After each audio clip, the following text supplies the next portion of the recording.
ഈവൻസിനകത്ത് എന്തെങ്കിലും പ്രയാസം ഉണ്ടാകും എന്ന് ആലോചിച്ച് ഒരാൾക്ക് ഉണ്ടാകുന്ന സ്ട്രെസ്സിനെ നമ്മൾ വിളിക്കുന്ന പേര് ഡിസ്ട്രസ് എന്നാണ്. അപ്പം ബന്ധപ്പെട്ട് ഇത്രയും കാര്യങ്ങൾ ഓർത്തിരിക്കുക. ഇനി ഈ സ്ട്രെസ്സുമായിട്ട് ബന്ധപ്പെട്ട് ചില ആൾക്കാർക്ക് ഒരു സൈക്കോളജിക്കൽ ഇഷ്യൂവിലേക്ക് പോകാം. അപ്പൊ ഈ ട്രോമ എന്ന് പറയുന്നത് 3 വസ്തുതകളാണ് അതിനകത്ത് മനസ്സിലാക്കേണ്ടത്. ഒന്ന്, മനുഷ്യരെ കാണണം. ഒന്നുകിൽ കണ്ടതിന്റെ അടിസ്ഥാനത്തിൽ, അല്ലെങ്കിൽ കേട്ടതിന്റെ അടിസ്ഥാനത്തിൽ, അതും അല്ലെങ്കിൽ അനുഭവിച്ചതിന്റെ അടിസ്ഥാനത്തിൽ. അപ്പം കാണുക, കേൾക്കുക, അനുഭവിക്കുക. അപ്പൊ ഈ 3 സംഭവങ്ങളിലൂടെയായിരിക്കും ഒരാൾക്ക് ട്രോമാറ്റിക് ഈവന്റുകൾ ഉണ്ടാകുന്നത്. ആ ഒരു പോയിന്റ് വ്യക്തമാണോ? ആ 3 കാര്യങ്ങള്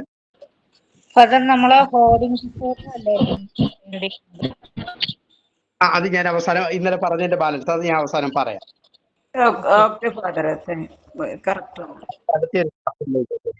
ഓക്കെ. അപ്പൊ ഇതിനകത്ത് നമ്മൾ കാണണം, കേൾക്കണം, അനുഭവിക്കണം. അപ്പൊ ഇത് നമ്മൾ വിട്ടുപോകരുത്. അപ്പൊ ഈ കാണുക എന്ന് പറയുന്നത് വിറ്റ്നസിങ് ആണ്. നമ്മൾ വിറ്റ്നസ് ചെയ്യുന്നു. ഞാൻ വരുന്ന വഴിക്ക് ഒരു അപകടം കണ്ടു. ആ അപകടം കണ്ടതിന്റെ അടിസ്ഥാനത്തിൽ പിന്നീട് ഞാൻ വീട്ടിലേക്ക് വന്ന് എനിക്ക് ഭയങ്കരമായിട്ടുള്ള സ്ട്രെസ് ഉണ്ടാകുന്നു. ആ കണ്ട യാഥാർത്ഥ്യം നമ്മളേക്ക് സ്ട്രെസ്ഫുൾ ആകുന്നു. ഇനി മറ്റൊരു വസ്തുത എന്ന് പറഞ്ഞാൽ കേട്ടു.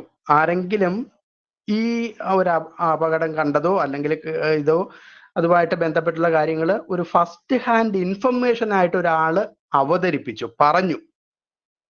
ഈ പറഞ്ഞു കേട്ടതിന്റെ അടിസ്ഥാനത്തിൽ എനിക്ക് പ്രയാസം ഉണ്ടാകുന്നു പിന്നീട്. ഇനി മൂന്നാമത്തെ അവസ്ഥ എന്ന് പറഞ്ഞു കഴിഞ്ഞാൽ ആ അനുഭവങ്ങളിലൂടെ ആ ഒരു ആക്സിഡന്റിനകത്തൂടെ ആള് കടന്നു പോയിട്ടുണ്ടെങ്കിലും ഈ സ്ട്രെസ് ഉണ്ടാകാനായിട്ടുള്ള സാധ്യതയുണ്ട്. ഇങ്ങനെ 3 ലെവലിലാണ് സാധാരണ രീതിയിൽ ആൾക്കാർക്ക് സ്ട്രെസ് ഉണ്ടാകുന്നത്. അതൊരു ട്രോമാറ്റിക് ഈവന്റ് ആയിട്ട് മാറുന്നു. ട്രോമാറ്റിക് എന്ന് പറഞ്ഞു കഴിഞ്ഞാൽ ഭയങ്കര അവർക്ക് തരണം ചെയ്യാൻ പറ്റാത്ത രീതിയിലുള്ള ഒരു ഈവന്റ് ആയിട്ട് മാറുന്നു. ഓൾ ഓഫ് എ സഡൻ ഉണ്ടാകുന്ന ഒരു വസ്തുതയായിരിക്കാം. അപ്പം ഈ ഒരു കാറ്റഗറിയിൽ ഒരു 2-3 രോഗങ്ങളെ കുറിച്ചാണ് പറയുന്നത്. ഒന്നാമത്തെ രോഗത്തെ പറയുന്ന പേര് അക്യൂട്ട് സ്ട്രെസ് ഡിസോർഡർ, ASD എന്ന് പറയും. നമ്മളെല്ലാവരും കേട്ടിട്ടുണ്ട്, അക്യൂട്ട് സ്ട്രെസ് ഡിസോർഡർ. രണ്ടാമത്തെ രോഗമാണ് PTSD എന്ന് പറയും, പോസ്റ്റ് ട്രോമാറ്റിക് സ്ട്രെസ് ഡിസോർഡർ. മൂന്നാമത്തെ രോഗമാണ് അഡ്ജസ്റ്റ്മെന്റ് ഡിസോർഡർ. ചില ആൾക്കാർക്ക് എന്താണ്, ഒരു മാരിറ്റൽ ലൈഫ് നടന്നു, പക്ഷെ ആൾക്ക് പിന്നീട് അഡ്ജസ്റ്റ് ചെയ്ത് പോകാനായിട്ട് പറ്റുന്നില്ല. അങ്ങനെ ഉണ്ടാകുന്ന ഒരു രോഗത്തെ വിളിക്കുന്ന പേരാണ് അഡ്ജസ്റ്റ്മെന്റ് ഡിസോർഡർ. മറ്റൊരു രോഗമാണ് റിയാക്റ്റീവ് അറ്റാച്ച്മെന്റ് ഡിസോർഡർ. അവര് കുട്ടികളിലാണ് പൊതുവെ ഇതുണ്ടാകുന്നത്, അല്ലെങ്കിൽ കുട്ടിക്കാലത്തുണ്ടായ എന്തെങ്കിലും അനുഭവങ്ങളുടെ അടിസ്ഥാനത്തിൽ അവര് അത് പിന്നീട് അവർക്ക് ഡേ കെയർ ചെയ്യുന്ന ആളുമായിട്ട് അറ്റാച്ച്മെന്റിലേക്ക് വരാൻ പറ്റാത്തതാണ് റിയാക്റ്റീവ് അറ്റാച്ച്മെന്റ് ഡിസോർഡർ എന്ന് പറയുന്ന ഒരു രോഗം. ഇനി മറ്റൊരു രോഗമാണ് disinhibited social engagement disorder. Disinhibited social engagement disorder. അപ്പം ഇത്രയും രോഗങ്ങളാണ് ഈ ഒരു ചാപ്റ്ററിനകത്ത് അവർ ഇൻക്ലൂഡ് ചെയ്തിരിക്കുന്നത്. പിന്നീട് ഒരു രോഗമായിട്ട് പറയുന്നത് അൺസ്പെസിഫൈഡ്, നമുക്ക് കൃത്യമായിട്ടും സ്പെസിഫൈ ചെയ്യാനായിട്ട് പറ്റാത്ത, ഈ പറയപ്പെട്ട കാറ്റഗറിയിൽ അല്ലാത്ത ചില രോഗങ്ങൾ ഉണ്ടാകാനായിട്ടുള്ള സാധ്യതയുണ്ടെന്നും പറഞ്ഞും കൂടി പറയുന്നുണ്ട്. ഇത്രയും പോയിന്റ് വ്യക്തമാണോ? Acute stress disorder, post traumatic stress disorder, മൂന്നാമത്തെ അഡ്ജസ്റ്റ്മെന്റ് ഡിസോർഡർ, നാലാമത്തെ റിയാക്റ്റീവ് അറ്റാച്ച്മെന്റ് ഡിസോർഡർ, അഞ്ചാമത്തെ ഡിസ്ഇൻഹിബിറ്റഡ് സോഷ്യൽ എൻഗേജ്മെന്റ് ഡിസോർഡർ. ഇത്രയും വ്യക്തമാണല്ലോ? അടുത്തത് ഇനി ഈ അക്യൂട്ട് സ്ട്രെസ് ഡിസോർഡറിന്റെ ക്രൈറ്റീരിയ അവർ എടുത്തു പറയുന്നത് ഈ രീതിയിലാണ്. ഒന്ന്, directly experience the traumatic events ആയിരിക്കണം. ഞാൻ നേരത്തെ പറഞ്ഞ അല്ലെങ്കിൽ വിറ്റ്നസ് ചെയ്യുന്നു, അല്ലെങ്കിൽ learning that the event occurred to a closely family member or close friends. ഇവർക്ക് ആർക്കെങ്കിലും ക്ലോസ് ആയിട്ടുള്ള ഫ്രണ്ട്സിനോ ഫാമിലി മെമ്പേഴ്സിനൊക്കെ എന്തെങ്കിലും ആക്സിഡന്റോ എന്തെങ്കിലും ഉണ്ടായി, അത് മറ്റുള്ളവരിൽ നിന്ന് കേൾക്കുന്ന അടിസ്ഥാനത്തിൽ ചില ആൾക്കാർക്ക് സ്ട്രെസ് ഉണ്ടാകുന്നു. ഇതിന്റെ എസെൻഷ്യൽ ഫീച്ചർ ആയിട്ട് പറയുന്നത്, the essential feature of acute stress disorder is a development of characteristic symptom lasting from 3 days to 1 month. ഈ അനുഭവങ്ങൾ കേട്ടതോ കണ്ടതോ മനസ്സിലാക്കിയതോ അനുഭവിച്ചതിൻ്റെയോ ഒക്കെ അടിസ്ഥാനത്തിൽ ഒരാൾക്ക് ഈ സ്ട്രെസ് ഉണ്ടായിട്ടുണ്ടെങ്കിൽ അത് ഒരു 3 ദിവസം മുതൽ 1 മാസം വരെ നീണ്ടു നിൽക്കുകയാണെങ്കിൽ ഈ ഒരു പേരിലാണ് അതിനെ അറിയപ്പെടുന്നത്. പോയിന്റ് വ്യക്തമാണോ?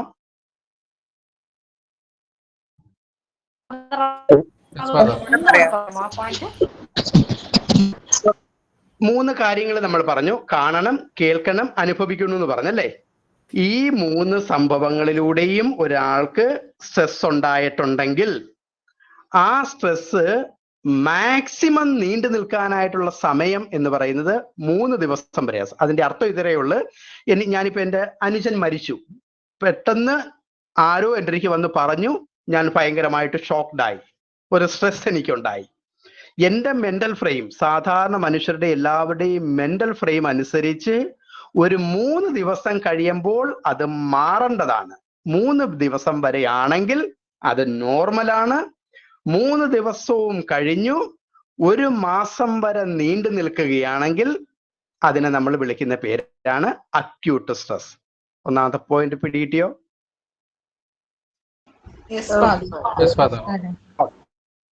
ഇനി ഇതിനകത്ത് സാധാരണ രീതിയിൽ ഇവർക്ക് ട്രോമാറ്റിക് ഈവന്റുകൾ സംഭവിക്കുന്നത് ഒന്നുകിൽ സെക്ഷൽ വയലൻസ് ആയിരിക്കും.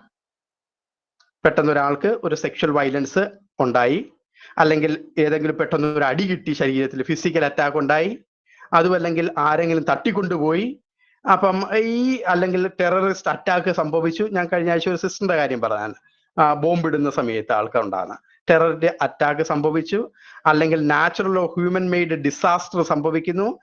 ഉദാഹരണത്തിന് എർത്ത്, അല്ലെങ്കിൽ എയർപ്ലെയിൻ ക്രാഷുകൾ സംഭവിക്കുന്നു, അല്ലെങ്കിൽ പെട്ടെന്നുള്ള ഒരു ആക്സിഡന്റ്. ഇങ്ങനെയൊക്കെ ആയിരിക്കും നമുക്ക് ട്രോമാറ്റിക് ഈവന്റുകളിലൂടെ കടന്നു പോകുന്നത്. അപ്പം ഈ ഈവന്റ്സ് ഉണ്ടാകുമ്പോൾ ആൾക്കാർക്ക് ഇതുപോലെ സ്ട്രെസ് ഉണ്ടായി അത് നിലനിൽക്കുന്നത് 3 ദിവസം വരെ നമുക്ക് നോർമലാണ്. ഇപ്പൊ എനിക്കൊരു അടിയുണ്ട്, അല്ലെങ്കിൽ എനിക്ക് ഫിസിക്കലായിട്ട് ഒരു അബ്യൂസ് സംഭവിച്ചു എനിക്ക്, അപ്പൊ അതിന്റെ സ്ട്രെസ് സാധാരണ രീതിയിൽ ഒരു നോർമൽ ആയിട്ടുള്ള ഒരാൾക്ക് 3 ദിവസം വരെയൊക്കെ നിൽക്കും. ഈ 3 ദിവസം കഴിഞ്ഞ് വീണ്ടും 1 മാസം വരെ നിൽക്കുകയാണെങ്കിൽ അതിനെ നമ്മൾ അക്യൂട്ട് സ്ട്രെസ് എന്ന് പറയും. അതിന്റെ സിംറ്റംസ് ഇതൊക്കെയായിരിക്കും. ഒന്ന്, recurrent and involuntary distressing memories of traumatic event. എന്നെ റേപ്പ് ചെയ്തു, ആ റേപ്പ് ചെയ്ത സംഭവം ഈ 3 ദിവസം കഴിഞ്ഞിട്ടും വീണ്ടും എൻ്റെ ഓർമ്മയിൽ തന്നെ ഇങ്ങനെ വന്നുകൊണ്ടിരിക്കുക, അത് മാറുന്നില്ല. അതോടൊപ്പം തന്നെ എനിക്ക് ഡ്രീംസില്, ഉറക്കത്തില് ഇതിങ്ങനെ സ്വപ്നമായിട്ട് വരുന്ന, പെട്ടെന്ന് എനിക്ക് ഫ്ലാഷ് ബാക്കുകൾ ഉണ്ടാകുന്ന, ഭയങ്കരമായിട്ട് എനിക്ക് ആ ഒരു അനുഭവങ്ങളിലൂടെ തന്നെ ഞാൻ വീണ്ടും കടന്നു പോകുന്ന, പെട്ടെന്ന് തന്നെ എൻ്റെ മൂഡുകൾ ചേഞ്ച് ചെയ്യുന്ന, ഞാൻ ചിന്തിക്കുന്നതും ഞാൻ മനസ്സിലാക്കുന്നതും എൻ്റെ മൂഡ് ഭയങ്കരമായിട്ട് നെഗറ്റീവായിട്ട് ഇംബാലൻസ് ചെയ്യുന്നു. അപ്പം ഇത്രയും കാര്യങ്ങൾ അതിനകത്ത് നിർബന്ധമായിട്ട് ഉണ്ടായിരിക്കണം. അതോടൊപ്പം തന്നെ ഈ വ്യക്തികൾ ചെയ്യുന്നത് persistent inability to experience positive emotion. നല്ല ഇമോഷൻസ് ഈ സമയങ്ങളിലൊക്കെ ലഭിച്ചാൽ പോലും അതെന്താണ്, അവർക്ക് ആസ്വദിക്കാനോ അല്ലെങ്കിൽ അതിൽ പെർസിസ്റ്റ് ചെയ്യാനോ അവർക്ക് പറ്റുന്നില്ല. ഹാപ്പിനെസ് കിട്ടുന്നില്ല, സാറ്റിസ്ഫാക്ഷൻ കിട്ടുന്നില്ല, ലവിങ് ഫീലിംഗ് ഉണ്ടാകുന്നില്ല. ഈ ദിവസങ്ങളിലൊക്കെ എഫേർട്ട് അവോയ്ഡ് ഡിസ്ട്രസിങ്, പെട്ടെന്ന് തന്നെ അവർക്ക് ആ മനസ്സിലേക്ക് ഇത് വരുന്നു, ഈ ഫ്ലാഷ് ബാക്കുകൾ ഉണ്ടാകുന്നു, സ്വപ്നത്തിൽ ഇത് വരുന്നു, ഡ്രീംസിനകത്ത് ഇതുണ്ടാകുന്നു. അപ്പോഴെല്ലാം ഇവര് മനഃപൂർവ്വം അതിനെ അവോയ്ഡ് ചെയ്യാനായിട്ട് ശ്രമിക്കണം. ആ മെമ്മറിയെയും ആ തോട്ടിനെയും അതുവഴി ഉണ്ടാകുന്ന ഫീലിങ്ങളെയും അസോസിയേറ്റഡ് ആയിട്ടുള്ള ആ ഈവൻസിനെയും അവർ കണ്ടിന്യൂസ് ആയിട്ട് ഭയങ്കര ശ്രമം എടുത്തുകൊണ്ട് മറക്കാനായിട്ട് ശ്രമിക്കുന്ന ഒരവസ്ഥയിലൂടെയും അവർ കടന്നു പോകണം. ഇത്രയും കാര്യം വ്യക്തമാണോ? ആ സിംറ്റംസ് ഞാൻ പറഞ്ഞത്.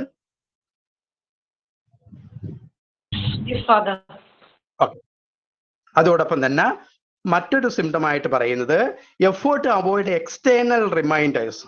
ആ സ്ഥലത്തെ അവര്, അല്ലെങ്കിൽ ആ ബൈക്കിനകത്ത് പോയതാണ്, ആ ബൈക്കാണ് എനിക്ക് ആക്സിഡന്റ് ഉണ്ടാക്കിയത്, ആ ബൈക്കിനെ അവർ കംപ്ലീറ്റ് ആയിട്ട് അവോയ്ഡ് ചെയ്യുന്നു, അല്ലെങ്കിൽ ആ ബൈക്കിനെ കുറിച്ച് ഓർക്കാനായിട്ട് അവർ പറ്റുന്നില്ല, അല്ലെങ്കിൽ ആ സ്ഥലത്തെ അവർ അവോയ്ഡ് ചെയ്യുന്നു. എവിടെയാണോ, ആ മലയിൽ വെച്ചാണ് എനിക്ക് ആക്സിഡന്റ്, ആ മല എന്ന് ഓർക്കുമ്പോഴേ എനിക്ക് ഭയങ്കരമായിട്ട് പ്രയാസം ഉണ്ടാകുന്നത്. അതോടൊപ്പം തന്നെ ഉറക്കത്തിനകത്ത് ഇവർക്ക് ഡിസ്റ്റർബൻസ് ഉണ്ടാകും, ഉറങ്ങാനേ പറ്റുന്നില്ല. Irritable behaviour and angry burst out. പെട്ടെന്ന് തന്നെ അവർക്ക് സ്വഭാവത്തിനകത്ത് ഇറിറ്റബിലിറ്റി കാണുന്ന, ഭയങ്കരമായിട്ട് ദേഷ്യം വരണം. അതോടൊപ്പം തന്നെ അവർക്ക് ഒരു കാര്യത്തിലും ശ്രദ്ധ ചുലർത്താനായിട്ട് സാധിക്കുന്നില്ല. അപ്പം ഈ ഒരു അവസ്ഥയിലൂടെ ഒരാൾ കടന്നു പോവുകയാണെങ്കിലാണ് നമ്മൾ അതിനെ എന്താണ് അക്യൂട്ട് സ്ട്രെസ് ഡിസോർഡർ എന്ന് പറയുന്നത്. ഇത്രയും വ്യക്തമാണോ?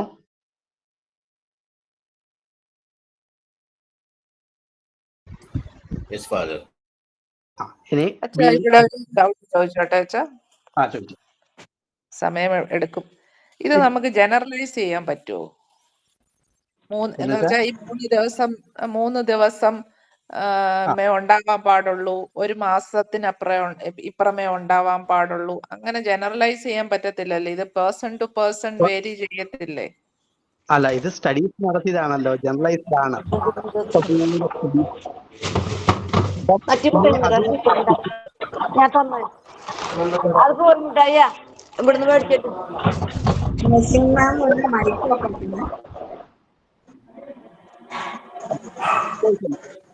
പറഞ്ഞ ആളും അപ്പൊ ഇത് ഈ ക്രൈറ്റീരിയ തന്നെ മീറ്റ് ചെയ്തെങ്കിലേ അതിന് നമുക്ക് അക്യൂട്ട് ആ ഒരു രീതിയിൽ പറയാൻ പറ്റത്തുള്ളൂ. ഇനി ആ ഒരു മാസത്തിനപ്പുറത്തേക്ക് പോയ വേറെ രോഗമാണ്, വേറെ പേരിലാണ് ആ രോഗം അറിയപ്പെടുന്നത്. അപ്പൊ ഇത് ജനറലൈസ് ചെയ്യുക എന്ന് പറയുന്നത് ഈ രീതിയിലാണ്. അപ്പം സ്വാഭാവികമായിട്ടും എന്താണ്, എനിക്കിപ്പോ ഞാൻ പറഞ്ഞു എന്റെ അനുജൻ മരണപ്പെട്ടു, എന്റെ ബ്രെയിനിന്റെ കപ്പാസിറ്റിയും അല്ലെങ്കിൽ എന്റെ ആ ഒരു ഇതനുസരിച്ച് ആ 3 ദിവസത്തിന് മുമ്പ് തന്നെ എനിക്ക് ആ ഫീലിംഗ് പയ്യെ ഡൗൺ ആയി മാറി തുടങ്ങുന്നുണ്ടായിരുന്നു. ചില ആൾക്കാർ മാറത്തില്ല, ആ ഫ്ലാഷ് ബാക്കുകൾ ഭയങ്കരമായിട്ട് നിൽക്കും. അവിടെ ഞാൻ ചോദിച്ചത് ജനറലൈസ് ചെയ്യാൻ പറ്റുമോ എന്ന്. അതാണ് പറഞ്ഞത് ഡിസ്റ്റർബൻസ് ഉണ്ട്. എന്നാലും എന്റെ ഹസ്ബൻഡ് പെട്ടെന്ന് മരിച്ച ഒരാളാ, 1 വർഷമായി. സ്റ്റിൽ എനിക്ക് ചില മെമ്മറീസ്, ഒരുപാട് എഫേർട്ട് ഇടുന്നുണ്ട്, നമ്മൾ ജോലിയിൽ ആക്റ്റീവ് ആവുന്നുണ്ട്. പക്ഷെ അദ്ദേഹത്തെ വെച്ച മോർച്ചറിയുടെ ആ റോഡിൽ കൂടെ പോകുമ്പോ എനിക്ക് ആ ഭാഗത്തേക്ക് ഇപ്പോഴും നോക്കാൻ പറ്റത്തില്ല. ഞായറാഴ്ച രാവിലെ എനിക്ക് പള്ളിയിൽ കുർബാന തുടങ്ങുന്ന നേരത്ത് നിൽക്കാൻ പറ്റത്തില്ല. കാരണം ഞങ്ങളുടെ സഭയില് കുർബാന തുടങ്ങുന്നത് മരിച്ചവർക്ക് വേണ്ടിയുള്ള പ്രൊമിയോൻ ചൊല്ലിക്കൊണ്ട് എനിക്ക് അത് കേൾക്കാൻ പറ്റത്തില്ല. എന്നുകൊണ്ട് കേൾക്കുമ്പോഴത്തേക്ക് എനിക്ക് വേറെ എന്തെങ്കിലും സംഭവിക്കും എന്നല്ല, എനിക്ക് സങ്കടം വരിക. എനിക്ക് മാത്രമല്ല, ഞങ്ങൾക്ക് ഒരു മോള് മാത്രമേ ഉള്ളൂ. ഞങ്ങളുടെ 2 പേരുടെ അവസ്ഥ ഇതാ. മോളൊക്കെ മോർച്ചറിയുടെ ഭാഗം മോക്ക് അത്ര പ്രയാസമില്ല. പക്ഷെ എനിക്ക് റെയിൽവേ സ്റ്റേഷനിൽ പോയപ്പോ ഈ മോർച്ചറി കണ്ടുപോകും. അപ്പൊ ആദ്യമൊക്കെ ഡ്രൈവർക്ക് അറിയത്തില്ലായിരുന്നു, പിന്നെ അവന് മനസ്സിലായി. അപ്പൊ അവൻ പറയും ഞാൻ ആ വഴി കൊണ്ടുവരത്തില്ല എന്ന് പറയും. ഞാന് പ്രായമുള്ള ആളാണ്, മച്ചുവേർഡ് ആണ്, ഒക്കെ സമ്മതിക്കുന്നു. പക്ഷെ 1 ഇയർ ആയിട്ടും ഇപ്പൊ സത്യം പറഞ്ഞാൽ കഴിഞ്ഞ ആഴ്ചയാണ് 1 വർഷമായത്. 1 വർഷം ആയപ്പോ ഞാൻ അങ്ങ് വല്ലാത്ത ഒരു നിർബന്ധം എടുത്തു, ഇനി ഇങ്ങനെ എപ്പോഴും കരയാന്നല്ല, ഓർമ്മ വരുമ്പോ കരയാൻ. സത്യം പറഞ്ഞാൽ കഴിഞ്ഞ ഒരു 10 ദിവസമേ ആയിട്ടുള്ളൂ പർപ്പസ്ലി കരച്ചില് വേണ്ട എന്ന് വെച്ച് തുടങ്ങിയത്. അപ്പൊ അതുകൊണ്ട് ഞാൻ ചോദിച്ചത്, എന്നുകൊണ്ട് ഞാനിപ്പോ ഒരു PTSD ഉണ്ടെന്നോ ഒന്നും ഞാൻ പറയുന്നില്ല, അങ്ങനത്തെ ഒരു വിഷയത്തിലും ഇല്ല. എനിക്ക് നോർമൽ ലൈഫ് എല്ലാം ചെയ്യാൻ പറ്റുന്നുണ്ട്. അതുകൊണ്ടാണ് ഞാൻ പറഞ്ഞത്, നമ്മുടെ ഒരു കപ്പാസിറ്റിക്ക് അനുസരിച്ച് വേരി ചെയ്യത്തില്ലേ? ജനറലൈസ് ചെയ്തിട്ട് ഇവരിങ്ങനെ എഴുതി വെച്ചെങ്കിൽ പോലും ജനറലൈസ് ചെയ്യാൻ പറ്റുന്നില്ലെന്നാ എന്റെ തോന്നല്. അതാണ് പറഞ്ഞത്. ഇപ്പം ഇത്രയും അവസ്ഥയിൽ നിൽക്കുകയാണെങ്കിൽ, അതായത് ആ 3 ദിവസം മുതൽ നിന്നിരുന്നതെങ്കിൽ ആ ഒരു അവസ്ഥയെ വിളിക്കുന്ന പേരാണ് അക്യൂട്ട് എന്ന് പറയുന്നത്. ഇനി അടുത്തത് പറയുമ്പോഴത്തേക്ക് ഇപ്പൊ 1 വർഷത്തിന്റെ കാര്യം പറഞ്ഞല്ലേ, അപ്പൊ ആ 1 വർഷം കഴിഞ്ഞിട്ടും അത് മാറുന്നില്ല എന്ന് പറയുമ്പോഴത്തേക്ക് വേറൊരു അവസ്ഥയിലൂടെയാണ് കടന്നു പോകുന്നത്. ഞാനിപ്പം മാമിന്റെ അത് ഫോക്കസ് ചെയ്ത് പറയുകയല്ല. അപ്പൊ അതിനെ നമ്മൾ PTSD എന്ന് പറയും. വേറൊരു രോഗമോ വേറൊരു സംഭവമാണ്. അവിടെ തന്നെ ഞാൻ പറഞ്ഞു, PTSD ആണെന്നും പറയുന്നില്ല. എനിക്കറിയാം, ഈ ടെൻഷൻ വരുമ്പോ എനിക്കറിയാം ഇതാണ്, ഇത് ഞാൻ ഓർക്കുകയാണ്. അല്ലെങ്കിൽ ആ ഫ്യൂണറലിന് നടന്ന അല്ലെ മരണം മുതൽ നടന്ന ഓരോ സീനും നമ്മളിങ്ങനെ ഓർക്കുമ്പോ നമ്മൾ മനഃപൂർവ്വമായിട്ട് അവിടെ വെച്ച് സ്റ്റോപ്പ് ചെയ്യും. ഇപ്പൊ പറഞ്ഞ പോലെ എഫേർട്ട് ഇടണമെന്ന് അക്യൂട്ട് ഇതിനകത്ത് വേറെ ആരോ ജോസ് കുട്ടി സാർ.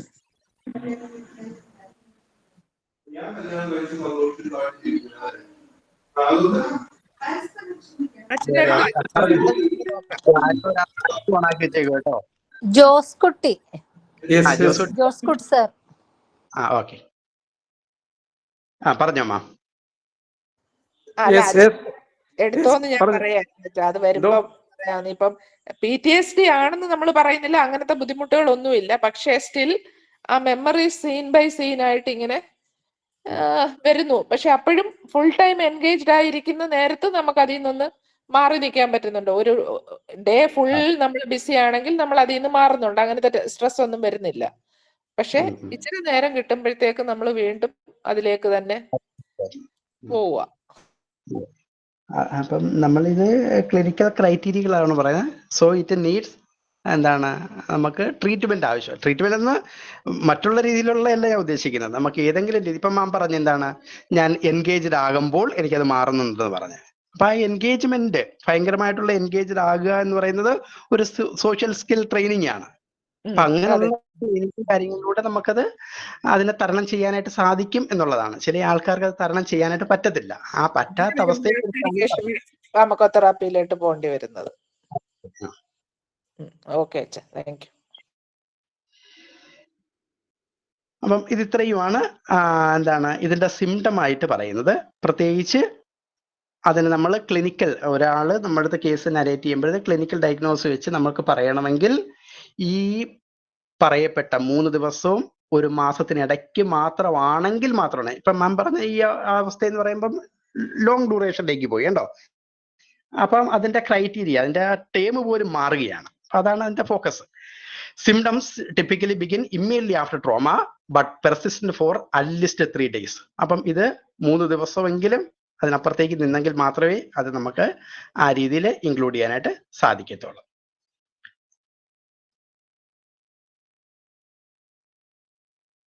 ഇനി സാധാരണ ഒരാൾക്ക് ഈ അക്യൂട്ട് സ്ട്രെസ് ഉണ്ടായിട്ടുണ്ടെങ്കിൽ പിന്നീട് അത് ഡെവലപ്പ് ചെയ്ത് പോകുന്നത് PTSD എന്ന് പറയുന്ന ഒരവസ്ഥയിലേക്കായിരിക്കും. അപ്പൊ ആ PTSDയുടെ പ്രത്യേകതയായിട്ട് അവരെടുത്ത് പറയുന്നത് ഇതേ ക്രൈറ്റീരിയ തന്നെയാണ്. Same criteria, same symptoms. പക്ഷെ അതിനകത്ത് ഡ്യൂറേഷൻ പറയുന്നത് symptoms usually begin with the first 3 months after trauma event. അപ്പം ആ 3 മാസത്തിന് ശേഷം, ആ 3 മാസം വരെയാണെങ്കിൽ നമ്മൾ അതിനെ അക്യൂട്ട് എന്ന് പറയും. 3 മാസത്തിന് ശേഷം ഈ ഒരു അവസ്ഥ നിലനിൽക്കുകയാണെങ്കിൽ അതിനെ നമ്മൾ PTSD എന്ന് പറയും. അപ്പൊ ഈ PTSDയെ കുറിച്ച് നേരത്തെ DSM-4 നമ്മൾ വായിക്കുമ്പോഴത്തേക്ക് അവര് പറഞ്ഞിരുന്നത് 6 മാസമായിരുന്നു. ഇപ്പോഴ 6 മാസം എന്നുള്ള ക്രൈറ്റീരിയ എടുത്ത് മാറ്റിയിട്ട് അത് ഇൻക്ലൂഡ് ചെയ്തിരിക്കുന്നത്, അപ്പൊ അല്ലെങ്കിൽ ഇപ്പൊ നരേറ്റ് ചെയ്യുന്നത്, ഇപ്പം ഡിസ്ക്രൈബ് ചെയ്യുന്നത് 3 മാസവും അതിനപ്പുറത്തേക്കും ആയിരിക്കണം എന്നുള്ളതാണ്. സെയിം, ബാക്കിയെല്ലാം സെയിം ക്രൈറ്റീരിയ. ഫാദറെ, അപ്പൊ സ്ട്രെസ് ഡിസോർഡർ ലോങ്ങിൽ നിൽക്കുമ്പോഴാണ് PTSD ആയി മാറുന്നത്? അതെ അതെ. അക്യൂട്ട് സ്ട്രെസ് ഡിസോർഡർ സിസ്റ്റംസും ആ കാര്യങ്ങളും അതുപോലെ 3 മാസം വരെയാണ് നമ്മൾ അതിന് അക്യൂട്ട് എന്ന് പറയും. 3 മാസത്തിനപ്പുറത്തേക്ക് പോവുകയാണെങ്കിൽ അത് നമ്മൾ PTSD എന്ന് പറയും. സർ, ഒരു ഡൗട്ട്. ചെറിയ കുട്ടിയാകുമ്പോ നടന്ന ഒരു സംഭവം തുടർന്ന് ഇങ്ങനെ വർഷങ്ങളായിട്ടും വലിയ ആൾക്കാരായിട്ടും നിൽക്കുകയാണെങ്കിലും PTSD ആണോ പറയാ? ഈ സിംറ്റംസ് എല്ലാം ഉണ്ടെങ്കിൽ PTSD തന്നെയാണ്. അത് ഒരു കുട്ടി, ഒരു സാറ് എഴുതിയതാണ്, ബാലകൃഷ്ണൻ നമ്പ്യാർ സാറ്. അപ്പൊ സാറിന്റെ ഒരു രാത്രിയിൽ ഒരാൾ വരികയാണ്. അപ്പം വരുമ്പോ തന്നെ തലക്ക് എന്തോ പച്ചമരുന്നുകൾ തേച്ച സ്മെല്ലുണ്ട്. അപ്പൊ അവര് വന്നിരുന്നപ്പം റൂമിന്റെ ജനലൊക്കെ തുറന്നിടാൻ പറയുന്നുണ്ട്. അപ്പം അത് എന്താന്ന് വെച്ചാല് അങ്ങനെ സംസാരിച്ച് നോക്കുമ്പോ അയാൾക്ക് ഈ അടഞ്ഞ റൂമുകളൊക്കെ ഭയങ്കര പേടിയാണ്. അപ്പൊ നോക്കുമ്പം ഈ ഇതില്ലേ, പത്തായം ഉണ്ടാവില്ല പണ്ടത്തെ, ഇവര് ഒളിച്ച് കളിക്കുന്ന സമയത്ത് പത്തായത്തിന്റെ ഉള്ളിൽ പോയി ഇരുന്നതാ. അത് അറിയാതെ വല്യമ്മ ആ പത്തായം പൂട്ടി. അപ്പം ആ ഇതില് ശ്വാസം കിട്ടാതെ ബുദ്ധിമുട്ടിയിട്ടുണ്ട് ചെറുപ്പത്തില്. അതിനുശേഷം ഉണ്ടായതാണ് ഈ റൂമുകൾ എവിടെ പോയാലും റൂമും വെന്റിലേറ്ററും ഒക്കെ തുറന്നിടണം എന്ന് പറയുന്നത്. അത് അടച്ചിട്ടിട്ട് അവർക്ക് നിൽക്കാൻ പറ്റില്ല. അപ്പം അത് എത്രയോ വലുതായിട്ടാണ് സാറിന്റെ അടുത്ത് വരുന്നത്. സാർ ഒരു എക്സാമ്പിൾ ആയിട്ട് പറഞ്ഞിട്ടുണ്ടായിരുന്നു. പക്ഷെ അത് ഏതിലായിരുന്നോ ഞാൻ വായിച്ചതെന്ന് ഓർമ്മയില്ല. അപ്പം ഇത് PTSD ആണോ വരിക? ക്രൈറ്റീരിയ ആണ്. പക്ഷെ അതിനകത്ത് ഈ സിംറ്റംസ് എല്ലാം ഉണ്ടാകണമെന്നില്ല. അപ്പൊ അവർക്കത് ഓർമ്മ വരുമ്പോൾ ഏതെങ്കിലും ഒരു സിംറ്റം അതിനകത്ത്, ഇപ്പം പറഞ്ഞല്ലോ മാം തന്നെ പറഞ്ഞ എന്താണ്, ആൾക്കത് ഓർക്കുമ്പോൾ അതുകൊണ്ട് ആൾ എന്ത് ചെയ്യുന്നു, ആ സിറ്റുവേഷൻ അവോയ്ഡ് ചെയ്യാനായിട്ട് ജനലുകളും വിൻഡോസും എല്ലാം തുറന്നിടാനായിട്ട് നിർബന്ധം പിടിക്കുന്നു. ഒരു ഫ്ലാഷ് ബാക്ക് ഉണ്ടായി. ആ ഫ്ലാഷ് ബാക്ക് അവരിനെ തരണം ചെയ്യാൻ വേണ്ടി അവർ ചെയ്യുന്നതാണ്. എനിക്ക് തോന്നുന്നത് സൈക്കോസിസിലാണ് സാറ് എഴുതിയതാണെന്ന് ഓർമ്മ. അതോടൊപ്പം തന്നെ അതിനകത്ത് സൈക്കോസിസ് സിംറ്റംസിനകത്ത് ഉണ്ടാകാം, ഡെലൂഷണൽ ബിലീഫിനകത്ത് ഉണ്ടാകാതെ. അപ്പൊ ഈ സംഭവങ്ങളെല്ലാം റൂൾ ഔട്ട് ചെയ്യണം. സിംറ്റമായിട്ട് അത് കൊമോർബിഡ് ഇതായിട്ട് വരാം. അങ്ങനെ സൈക്കോസിസ് സിംറ്റംസിനകത്ത് ഡെലൂഷണൽ സിംറ്റമോ അല്ലെങ്കിൽ അവർക്ക് ആ ഫ്ലാഷ് ബാക്ക് ആ തോട്ടുകൾ ഉണ്ടാകുമ്പോഴേക്കും ഉണ്ടാകാൻ സാധ്യതയുണ്ടത്. കൊമോർബിഡിറ്റിയാണത്. ഇത് തന്നെയാണ് ഇത് ഉറപ്പിക്കണം, ഇത് തന്നെയാണെന്നുള്ളത്.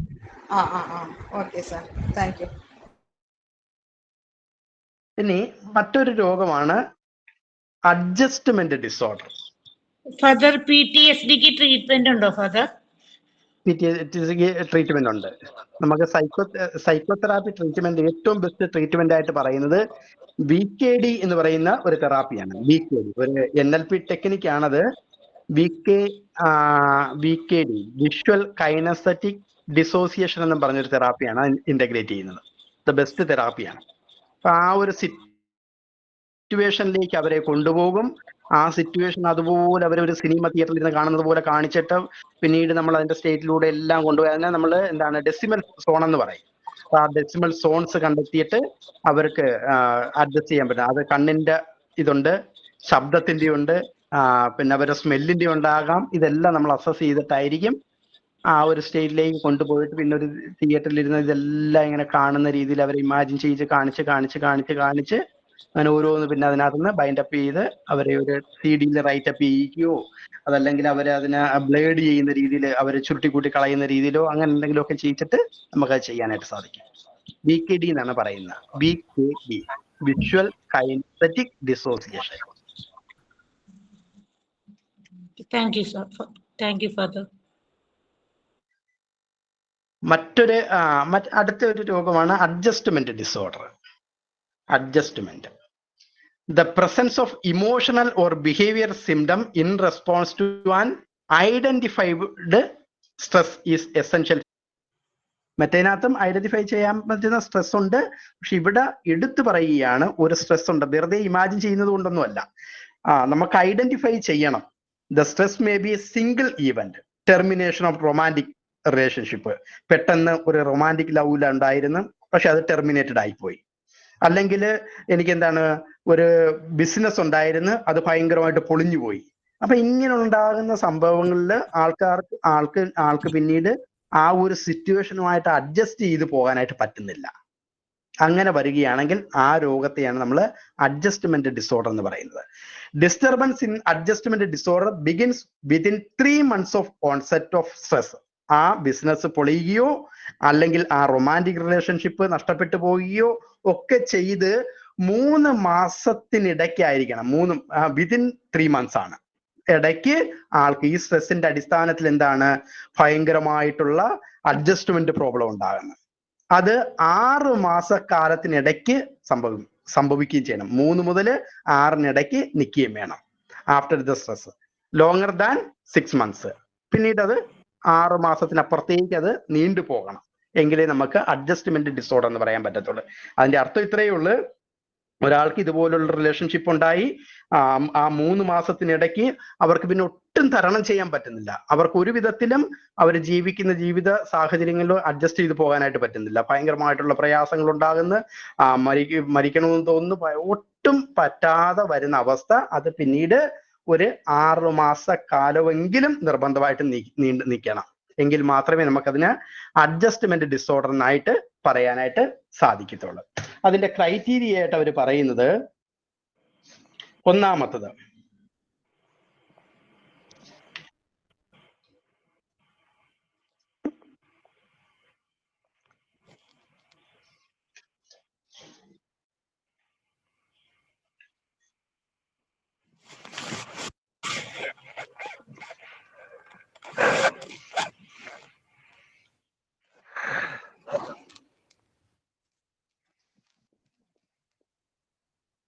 ഒന്നാമത്തെ ക്രൈറ്റീരിയ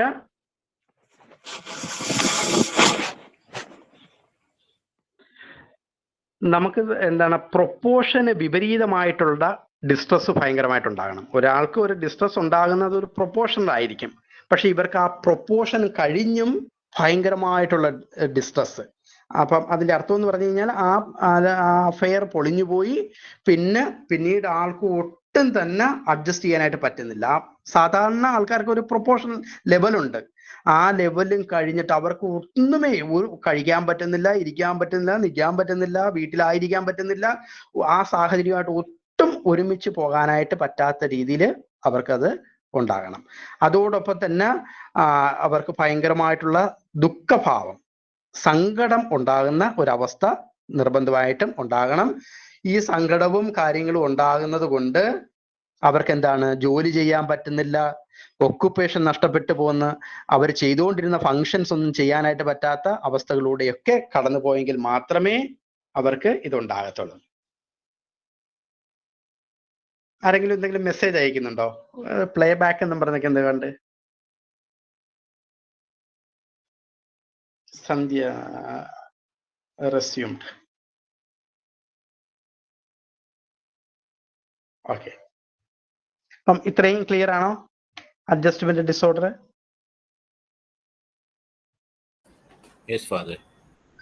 ഇനി മറ്റൊരു രോഗമാണ് റിയാക്റ്റീവ് അറ്റാച്ച്മെന്റ് ഡിസോർഡർ.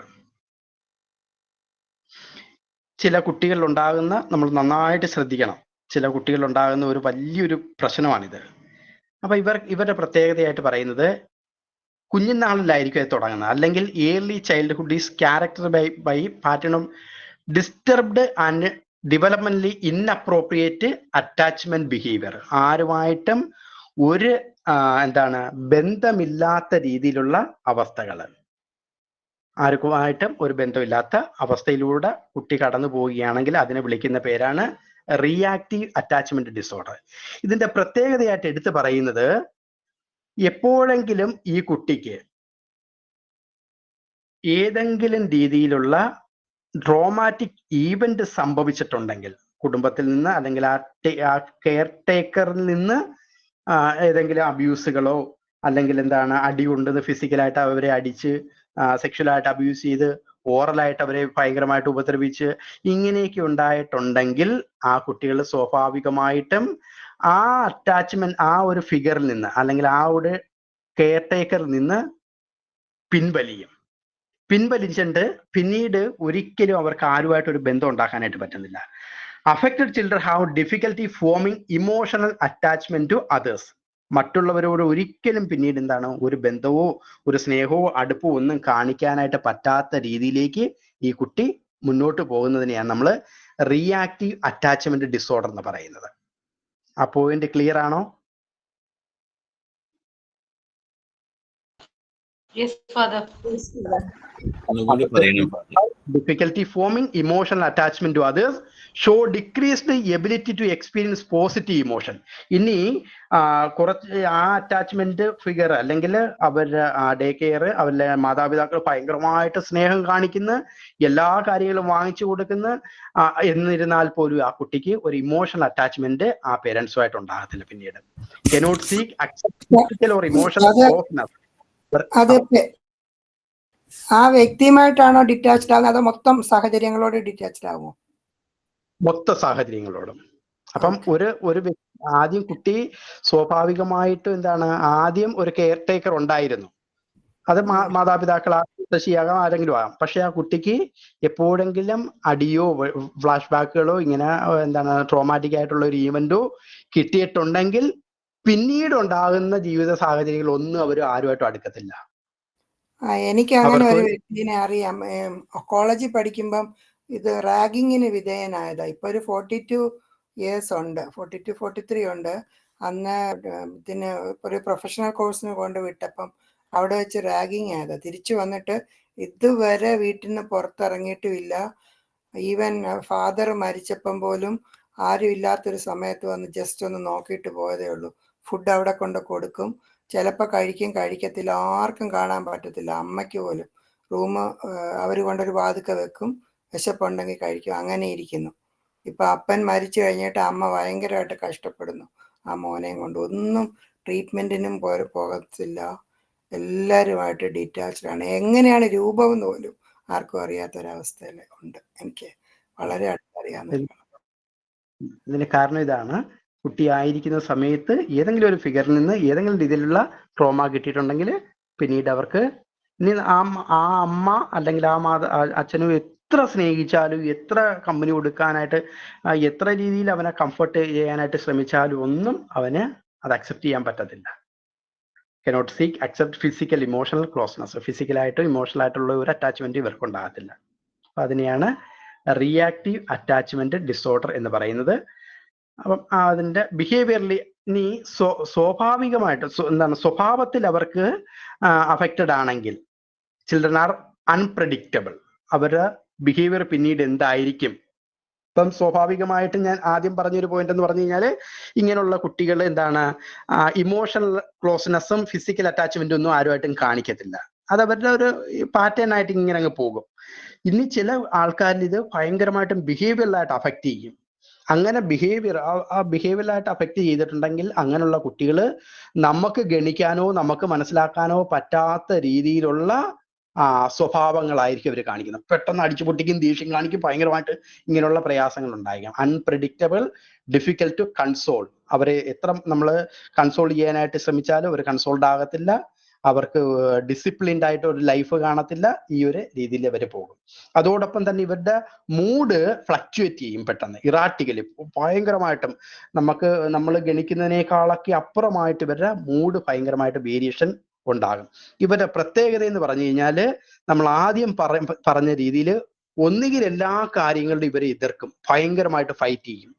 അതല്ലെങ്കിൽ എല്ലാ കാര്യങ്ങളിൽ നിന്നും ഒളിച്ചോടും, ഫ്ലീ ചെയ്യും.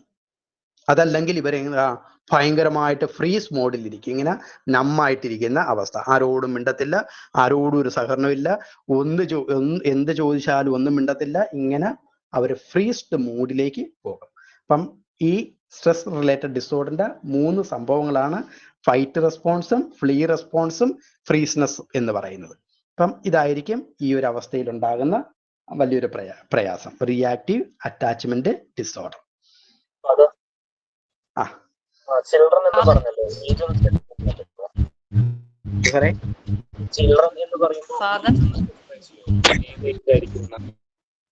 ചിൽഡ്രൻ എന്ന് പറഞ്ഞാൽ കുട്ടികളായിരിക്കുന്ന സമയത്തായിരിക്കും അത് സംഭവിക്കുന്നത്. പിന്നീട് 18 years വരെയൊക്കെ പറ്റുമോ?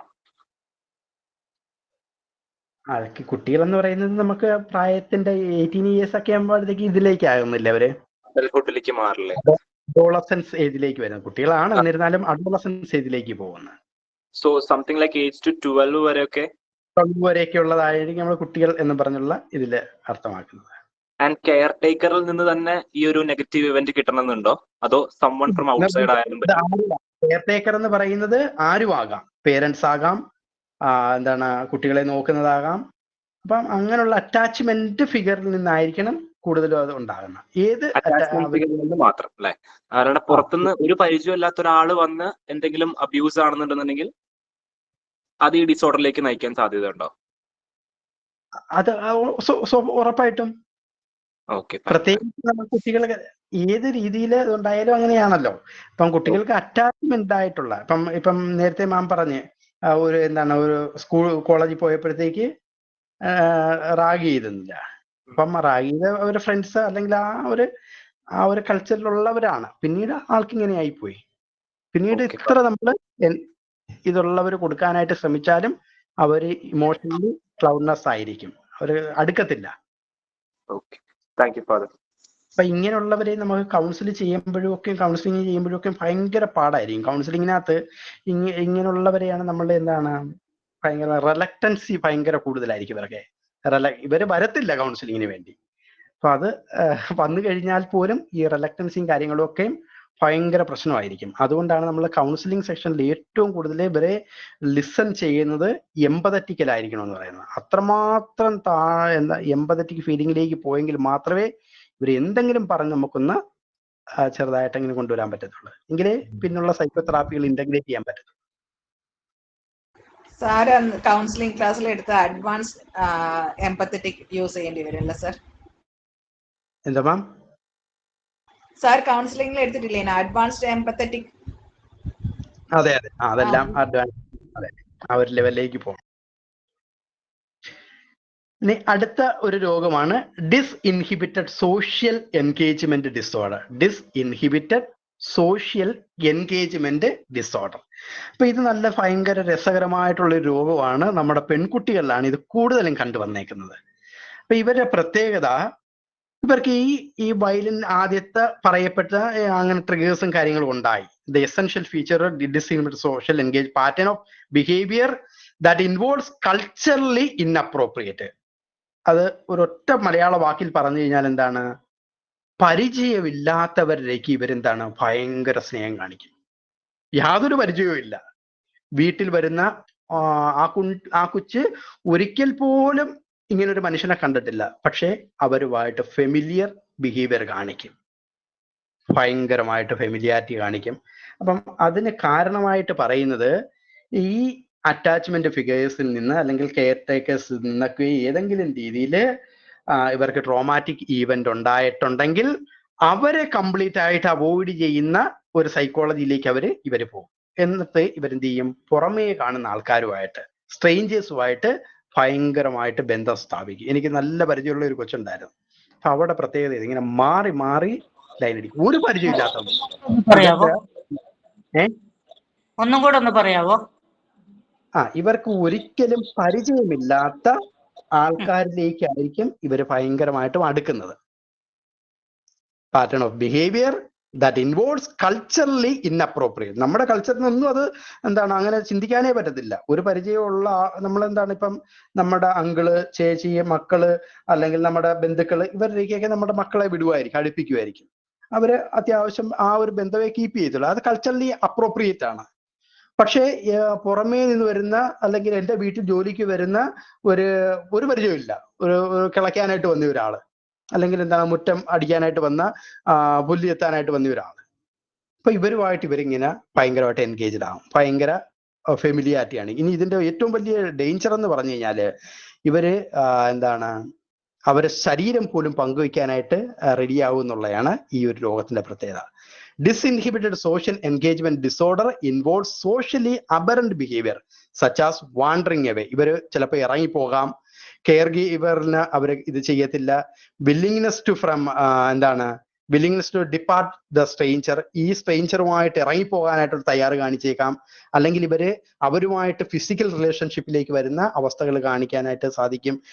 ചിലപ്പം ഇവരെ കെട്ടിപ്പിടിച്ച് ഉമ്മ കൊടുക്കും, ഹഗ് ചെയ്യും. ഇങ്ങനെയൊക്കെയുള്ള അവസ്ഥകളിലേക്കൊക്കെ ഇവർ പോകും. ഇതിനെയാണ് ഡിസ്ഇൻഹിബിറ്റഡ് സോഷ്യൽ എൻഗേജ്മെന്റ് ഡിസോർഡർ എന്ന് പറയുന്നത്. ഇഷ്ടംപോലെ പെൺകുട്ടികളിൽ ഇത് ഉണ്ട്. റീസൺ എന്താണ് ഫാദർ പ്ലീസ്?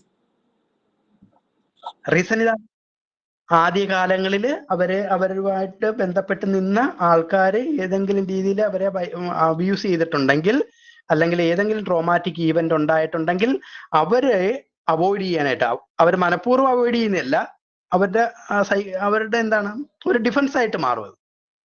അവര് എന്താണ് ആ വ്യക്തിയെ, ഇപ്പം ഞാനിപ്പോ എൻ്റെ അനിയന്റെ മോൻ, പെങ്ങടെ മോൻ, അവനുണ്ട്, ഞാൻ എല്ലാ ദിവസവും അവനെ അടിക്കുന്നു, ഒരു വടി എടുത്ത് വെച്ച് അടിച്ചടിച്ച് അവനെ പൊട്ടിക്കുന്നു. ഭയങ്കരമായിട്ട് അവന് ഭയങ്കര സങ്കടവും ദ്വേഷിച്ചു വരുന്ന അത് അവനൊരു ട്രോമ ആകുന്നു, ട്രോമാറ്റിക് ഈവന്റ് ആയി മാറുന്ന. അവൻ എന്നെ അവോയ്ഡ് ചെയ്യാനായിട്ട് എന്ത് ചെയ്യും? പുറത്ത് നിന്ന് വരുന്ന ആരെങ്കിലുമായിട്ട് അങ്ങ് ഭയങ്കര കൂട്ടാണ്. അതൊന്നല്ല, പല ആൾക്കാരായിട്ട് ഭയങ്കര ബന്ധം കാണിക്കും. പക്ഷെ അവർക്ക് ഇതിനു വേണ്ടിയാണെന്ന് പറയുകയോ അറിയുകയോ ഒന്നും ചെയ്യത്തില്ല.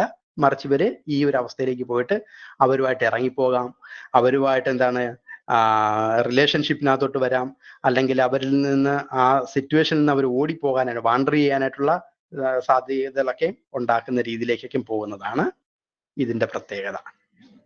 അപ്പൊ അങ്ങനെ ഓൾ ഓഫ് എ സഡൻ ഒരു കുട്ടി ഒരാളോട് ഒരു അറ്റാച്ച്മെന്റ് അല്ലെങ്കിൽ പലരോട് അങ്ങനെ കാണിക്കുവാണെങ്കിൽ നമുക്കത് ഒന്ന് ശ്രദ്ധിച്ചാൽ പഴയ ഒരു ഇൻസിഡന്റ് കണ്ടുപിടിക്കാൻ പറ്റുമായിരിക്കും അല്ലേ?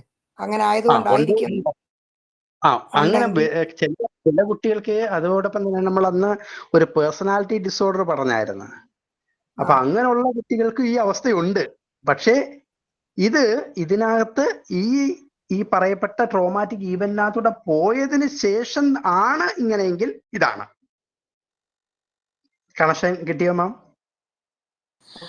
അതേപോലെ സർ, ചെറിയ പ്രായത്തിൽ സെക്ഷൽ അബ്യൂസ്മെന്റ് ഉണ്ടായ കുട്ടികൾക്ക് ഇതേ ഒരു സ്വഭാവം ഉണ്ടാവുന്ന കേൾക്കുന്നത് സത്യമാണോ? ഉണ്ട്, ഉറപ്പായിട്ടും. അതാണ് ട്രോമ എന്ന് പറയുന്നത്. സെക്ഷൽ അബ്യൂസ്, അത് sexual abuse is A trauma. Physical അത്തരം അബ്യൂസ് കുട്ടികൾ വീണ്ടും ഇത്തരം ഇതിലേക്ക് ചെന്ന് ചാടാനുള്ള സാധ്യത കൂടുതലുണ്ടെന്നുള്ളത് അത് വളരെ കൂടുതലാണ്. ഈ രീതിയിലേക്ക് അവർ ഡെവലപ്പ് ചെയ്തിട്ടുണ്ടെങ്കിൽ. അപ്പൊ അവരെ നമ്മളെങ്ങനെ തെറാപ്പിയാണോ അതിന് CBT ആണോ എഫക്റ്റീവ്? ഇതിനെല്ലാം നമുക്ക് ഈ ട്രോമാറ്റിക് ആയിട്ടുള്ള ഈവൻസുകൾ, അതായത് നമുക്കിപ്പോ എന്താണ്, ഇപ്പം പെട്ടെന്ന് നമ്മൾ നോക്കുമ്പോഴത്തേക്ക് ഈ സംഭവമാണല്ലോ കാണുന്നത്. ഇപ്പം ഇവരെല്ലാവരുമായിട്ട് ബന്ധപ്പെടുന്നു, അല്ലെങ്കിൽ എല്ലാവരുമായിട്ട് ബന്ധം കീപ്പ് ചെയ്യുന്ന, അപ്പൊ അത് തെറ്റാണ്. അങ്ങനെയൊക്കെയുള്ള രീതിയിൽ CBT വർക്കൗട്ട് ചെയ്യും. പക്ഷെ അതിന്റെ റൂട്ട് കോസ് എന്താണ്? അവരുടെ ട്രോമാറ്റിക് ഈവന്റ് പിടികിട്ടുന്നുണ്ടോ മാം? അപ്പൊ അതിന്റെ റൂട്ട് കോസ് അങ്ങനെ ഒരു സംഭവം ഉണ്ടായതുകൊണ്ട് അപ്പൊ അതിനെ ക്യൂർ ചെയ്യുന്നതാണ് ഏറ്റവും ബെസ്റ്റ്. അപ്പൊ അങ്ങനെ ചെയ്യണമെങ്കിൽ നമുക്ക് ഈ പറയപ്പെടുന്ന VKD ഒക്കെ വർക്കൗട്ട് ചെയ്യും. അവർക്കത് ഓർമ്മയുണ്ടെങ്കിൽ, ആ ട്രോമാറ്റിക് ഈവന്റും കാര്യങ്ങളും ഒക്കെ ഓർമ്മയുണ്ടെങ്കിൽ അതിലേക്ക് കൊണ്ടുപോയിട്ട് അത് ക്യൂർ ചെയ്ത് വന്നിട്ട് ഇതിനകത്തോട്ട് വരാനായിട്ട് സാധിക്കും. അത് ഓർമ്മയില്ലാതിരിക്കാനും സാധ്യതയുണ്ട്. പിന്നെ ഉറപ്പായിട്ടും വളരെ കുഞ്ഞായിരിക്കുന്ന സമയത്തൊക്കെ സംഭവിച്ചതാണെങ്കിൽ അവർക്ക് ഫ്ലാഷ് ബാക്ക് കാരണങ്ങൾ. ഞാൻ ഒരു നല്ലൊരു ഉദാഹരണം പറയാം, ബെസ്റ്റ് ഉദാഹരണം. എൻ്റെ കസിൻ ചേച്ചിയുടെ മോള്, അവളെ ഇപ്പോഴും ഈ ഇടയ്ക്കാണ്, ഇപ്പൊ ഒരു കുഞ്ഞായി അവക്ക്. ഞാനാണ് കെട്ടിച്ചത്. ഒരു 2 വർഷം 1-2 വർഷമായതേ ഉള്ളൂ കെട്ടിച്ചിട്ട്. അപ്പൊ ഇവളെ കുഞ്ഞായിരുന്ന സമയത്ത് ഞാൻ സെമിനാരിൽ പോകുന്നതിന് തൊട്ട് മുമ്പ്, ഞാൻ 10ാം ക്ലാസ് കഴിഞ്ഞ്, അപ്പൊ ഞങ്ങൾക്ക് ഞങ്ങളുടെ വീടും ചേച്ചിയുടെ വീടും ഒക്കെ ഒരു കുറച്ച് ദൂരേ ഉള്ളൂ. ഒരു 10 സ്റ്റെപ്പ് നടന്നു കഴിഞ്ഞാൽ ചേച്ചിയുടെ വീട്ടിലേക്ക് എത്തും. അപ്പൊ ഞങ്ങൾ കുഞ്ഞായിരുന്ന സമയത്ത് പപ്പ കൊച്ചിയിൽ പണിക്ക് പോകും, ഞാനും അമ്മയും അനിയനും ഉള്ളു. അപ്പൊ ഞങ്ങൾ ഉറങ്ങാനൊക്കെ രാത്രി അമ്മയുടെ ചേച്ചിയുടെ വീട്ടിലേക്കാണ് പോകുന്നത്. അപ്പൊ അങ്ങനെ ചേച്ചിയായിട്ട് ഭയങ്കര കൂട്ടാണ്. ഞാൻ ജസീന്ത എന്നാണ് പേര്. അപ്പൊ ചേച്ചി ഞാനും അത്രയും ഭയങ്കര അടുപ്പമാണ്. എന്നെക്കാളും ഒരു 10-15 വയസ്സിന് മൂത്ത്, 15-17 വയസ്സിന് മൂത്ത ചേച്ചി. അപ്പം എന്നെ സ്കൂളിൽ കൊണ്ടുപോകുന്നതും എല്ലാം ചേച്ചിയായിരുന്നു. അപ്പം ചേച്ചി കല്യാണം കഴിച്ചു. കല്യാണം കഴിഞ്ഞതിന് ശേഷം അവർക്ക് ഈ മോളുണ്ടായ സമയത്ത് അവള് വളരെ കുഞ്ഞ്, അപ്പൊ ഇവരെ വീട്ടിന്റെ മുമ്പിൽ ഒരു വെള്ള കളറിലെ ഫാൻ ഉണ്ടായിരുന്നു. ഷീറ്റിട്ട വീടാണ്. അപ്പൊ ഇച്ചിരി താണ്, നമുക്ക് ഇപ്പോഴേക്കൊക്കെ നിന്ന് കഴിഞ്ഞാൽ അത് തൊടാനായിട്ട് പറ്റും, അത്രയും പൊക്കമേ ഉള്ളൂ. അപ്പം ചേച്ചി തുണി കഴുകാനായിട്ട് പോയപ്പം കുഞ്ഞിനെ എൻ്റെ കയ്യിൽ തന്നു. അവക്ക് കഷ്ടിച്ചൊരു 7-8 മാസം, അല്ലെങ്കിൽ 1 വയസ്സ് തികഞ്ഞ് കാണത്തില്ല, ഉറപ്പാണ്. അന്ന് ഞാൻ ഇവളെ പൊക്കിയെടുത്തിട്ട് ഞാൻ ഇപ്പൊ ഇതിന് കൊടുക്കുമെന്ന് പറഞ്ഞ് ഇവളെ പേടിപ്പിച്ച്, ഭയങ്കരമായിട്ട് പേടിപ്പിച്ച്. ഇവള് കുഞ്ഞാണെ കിടന്ന് ഭയങ്കര കരച്ചിലും ഭയങ്കര ബഹളവും. അപ്പോഴത്തേക്ക് ചേച്ചി ഓടി വന്ന് എന്ത് പറ്റി ഞാൻ പറയുമോ? ഞാൻ കാര്യം പറയത്തില്ല. ഞാൻ പറഞ്ഞ ചേച്ചി എന്താണെന്ന് അറിയത്തില്ല, കൊച്ചു കരയുന്നെന്ന് പറഞ്ഞ് പിന്നെ ചേച്ചി എടുത്തിട്ട് എന്തെല്ലാം ചെയ്തിട്ടും കുഞ്ഞ് കരച്ചിൽ നിർത്തുന്നില്ല. പിന്നെ ഞാനങ്ങ് സെമിനാറിലൊക്കെ പോയി അച്ഛനൊക്കെ ആയി. ഈ ഇവിടെ കല്യാണത്തിന് കുറച്ച് നാളിന് മുമ്പ് ഞാനിങ്ങനെ ചോദിച്ചപ്പോഴത്തേക്ക് അന്ന് തുടങ്ങിയ പേടിയാണ് കൊച്ചിന്. അവള് ഈ വെള്ള ഫാനുള്ള ഒരു മുറിയിലും കയറത്തതുമില്ല, കിടക്കത്തതുമില്ല. ഇപ്പോഴും കുഞ്ഞിന് ഈ മുകളിൽ കിടന്ന് കറങ്ങുന്ന ഫാൻ കണ്ടു കഴിഞ്ഞാൽ അവൾക്ക് ഭയങ്കര പേടിയാ. അപ്പൊ ഞാൻ ഈ ഇടയ്ക്ക് അവിടുത്തെ ചോദിച്ചപ്പോഴത്തേനെ എനിക്ക് ഇതിന് കാണുമ്പോൾ ഭയങ്കര പേടി വരും, എന്താ കാര്യം? അന്നാണ് ഞാൻ ഇരുന്ന് ജസിന്ത ചേച്ചിയിലിരിക്കുകയും എല്ലാവരും ഇരിക്കുകയും ഞാൻ ഈ കാര്യം പറഞ്ഞു. എത്ര വർഷങ്ങൾ കഴിഞ്ഞിട്ടാണെന്നറിയാവോ? കാരണം ഇത് എന്റെ മനസ്സിൽ കിടപ്പുണ്ട്. അപ്പം ചില കുട്ടികൾക്ക് ഇങ്ങനെ സംഭവിക്കാം. അവള് അത് എത്ര ഓർത്തെടുത്താലും അവർക്ക് അത് ഓർമ്മ കിട്ടാൻ സാധ്യതയില്ല. ട്രോമ. ഫാദർ, അതെ, നമ്മള് ഇപ്പൊ ഇവര് വേറെ ആൾക്കാരുടെ റിലേഷൻഷിപ്പ് കീപ്പ് ചെയ്യുന്നു പറഞ്ഞിട്ടില്ലേ, പുറമേ ഉള്ളവര്, അത് ജെന്യുവിൻ ആയിരിക്കോ? പരിചയമില്ലാത്തിട്ട് കീപ്പ് ചെയ്യുന്ന റിലേഷൻഷിപ്പ് ജെന്യുവിൻ ആയിരിക്കത്തില്ല. അവര് മാറി അടുത്ത ഇതിലേക്ക് പോകും. അപ്പൊ ജസ്റ്റ് അതൊരു എസ്കേപ്പിസം ആണ്, മറ്റൊരുത്തിന് എസ്കേപ്പ് ചെയ്യാൻ വേണ്ടിയിട്ട് പുതിയ റിലേഷൻഷിപ്സ് ഇങ്ങനെ മാറി ഉണ്ടാക്കിക്കൊണ്ടിരിക്കും. അവരത് അറിഞ്ഞിട്ടല്ല ചെയ്യുന്നത്. ഓക്കെ അറിഞ്ഞിട്ടായിരിക്കത്തില്ല.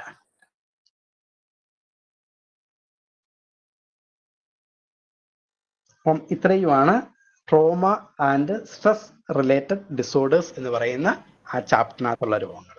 ആ നോട്ട് ഇന്ന് എനിക്ക് ഷെയർ ചെയ്യാൻ പറ്റാത്തത് ഭയങ്കര ഇതായി, എന്ത് പറ്റിയെന്ന് അറിയത്തില്ല. അങ്ങനെ ഒരിക്കലും ഇടയ്ക്ക് ഇങ്ങനെ. അപ്പം ഇത്രയുമാണ് അതുമായിട്ട് ബന്ധപ്പെട്ടുള്ളത്. ഇനി ഞാൻ കഴിഞ്ഞ ക്ലാസ്സിൽ പറഞ്ഞ ഒരു 2 പോയിന്റ്. ഒന്ന്, OCDയുമായിട്ട് ബന്ധപ്പെട്ട് നമ്മൾ ഒരു രോഗത്തെ കുറിച്ച്. ഫാദർ, ഒരു സംശയം. ഫാദർ പറഞ്ഞത് കൊച്ചിന് 8 മാസം പ്രായം ഉണ്ടായിരുന്നു എന്നല്ലേ പറഞ്ഞേ? എനിക്കത് നല്ല ഓർമ്മയില്ല. കഷ്ടിച്ചൊരു വയസ്സ്, അത്രയൊക്കെ ഉള്ളൂ. 1 വയസ്സ് പോലും കാണാൻ സാധ്യതയില്ലെന്ന് എനിക്ക് തോന്നുന്നു. അപ്പൊ പേടിച്ചത് ആ കുട്ടിക്ക് പിന്നീട് അതൊരു ഇതായി മാറി എന്നാണ് പറയുന്നത് അല്ലെ? അതെ.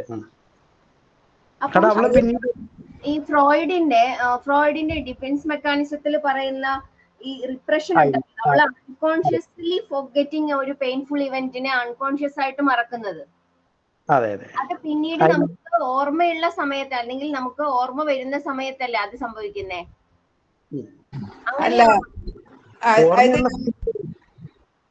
അങ്ങനെയല്ല, ഓർമ്മയുള്ള സമയത്ത് നല്ലതല്ല, അത് നമുക്ക് പിന്നീട് തികട്ടി വരാം എന്നുള്ളതാണ്. സാർ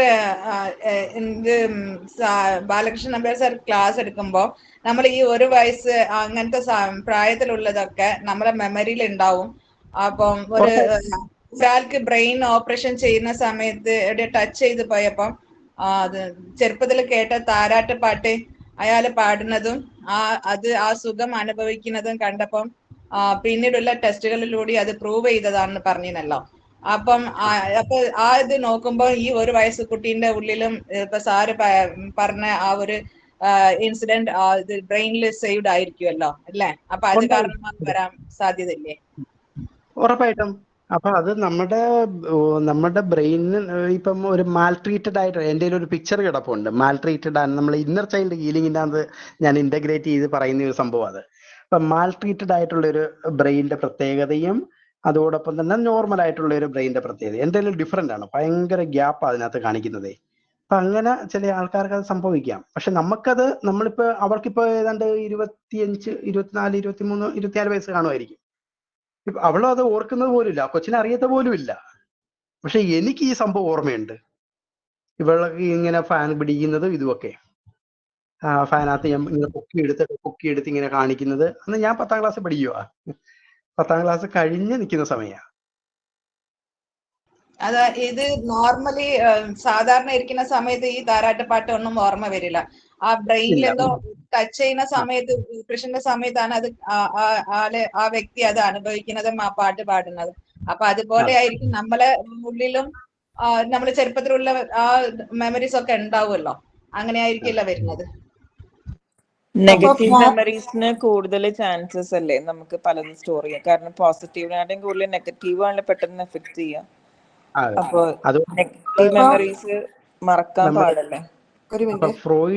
ഫ്രോയിഡിയൻ കോൺസെപ്റ്റ് അനുസരിച്ച് ഫ്രോയിഡ് പറയുന്നത് the unsatisfied desires are pushed into the unconscious mind.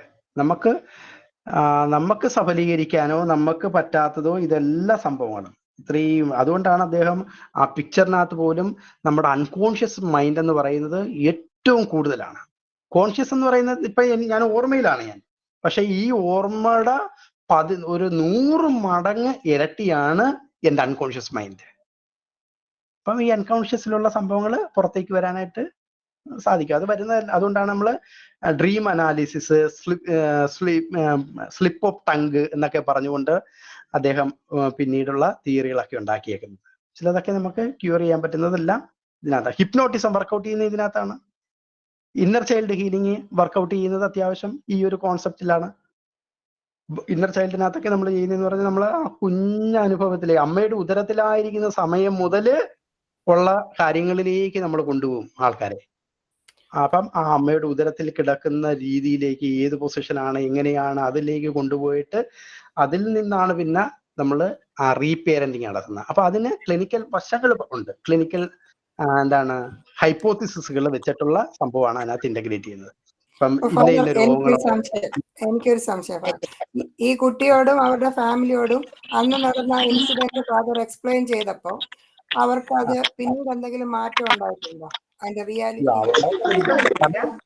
കാരണം നമ്മളിങ്ങനെ പക്ഷെ എനിക്ക് ഉറപ്പാണ് കുട്ടിയിൽ അവളിൽ അത് വർക്കൗട്ട് ചെയ്ത് കഴിഞ്ഞാൽ നന്നായിട്ട് മാറ്റിയെടുക്കാൻ പറ്റുമെന്നുള്ളത്.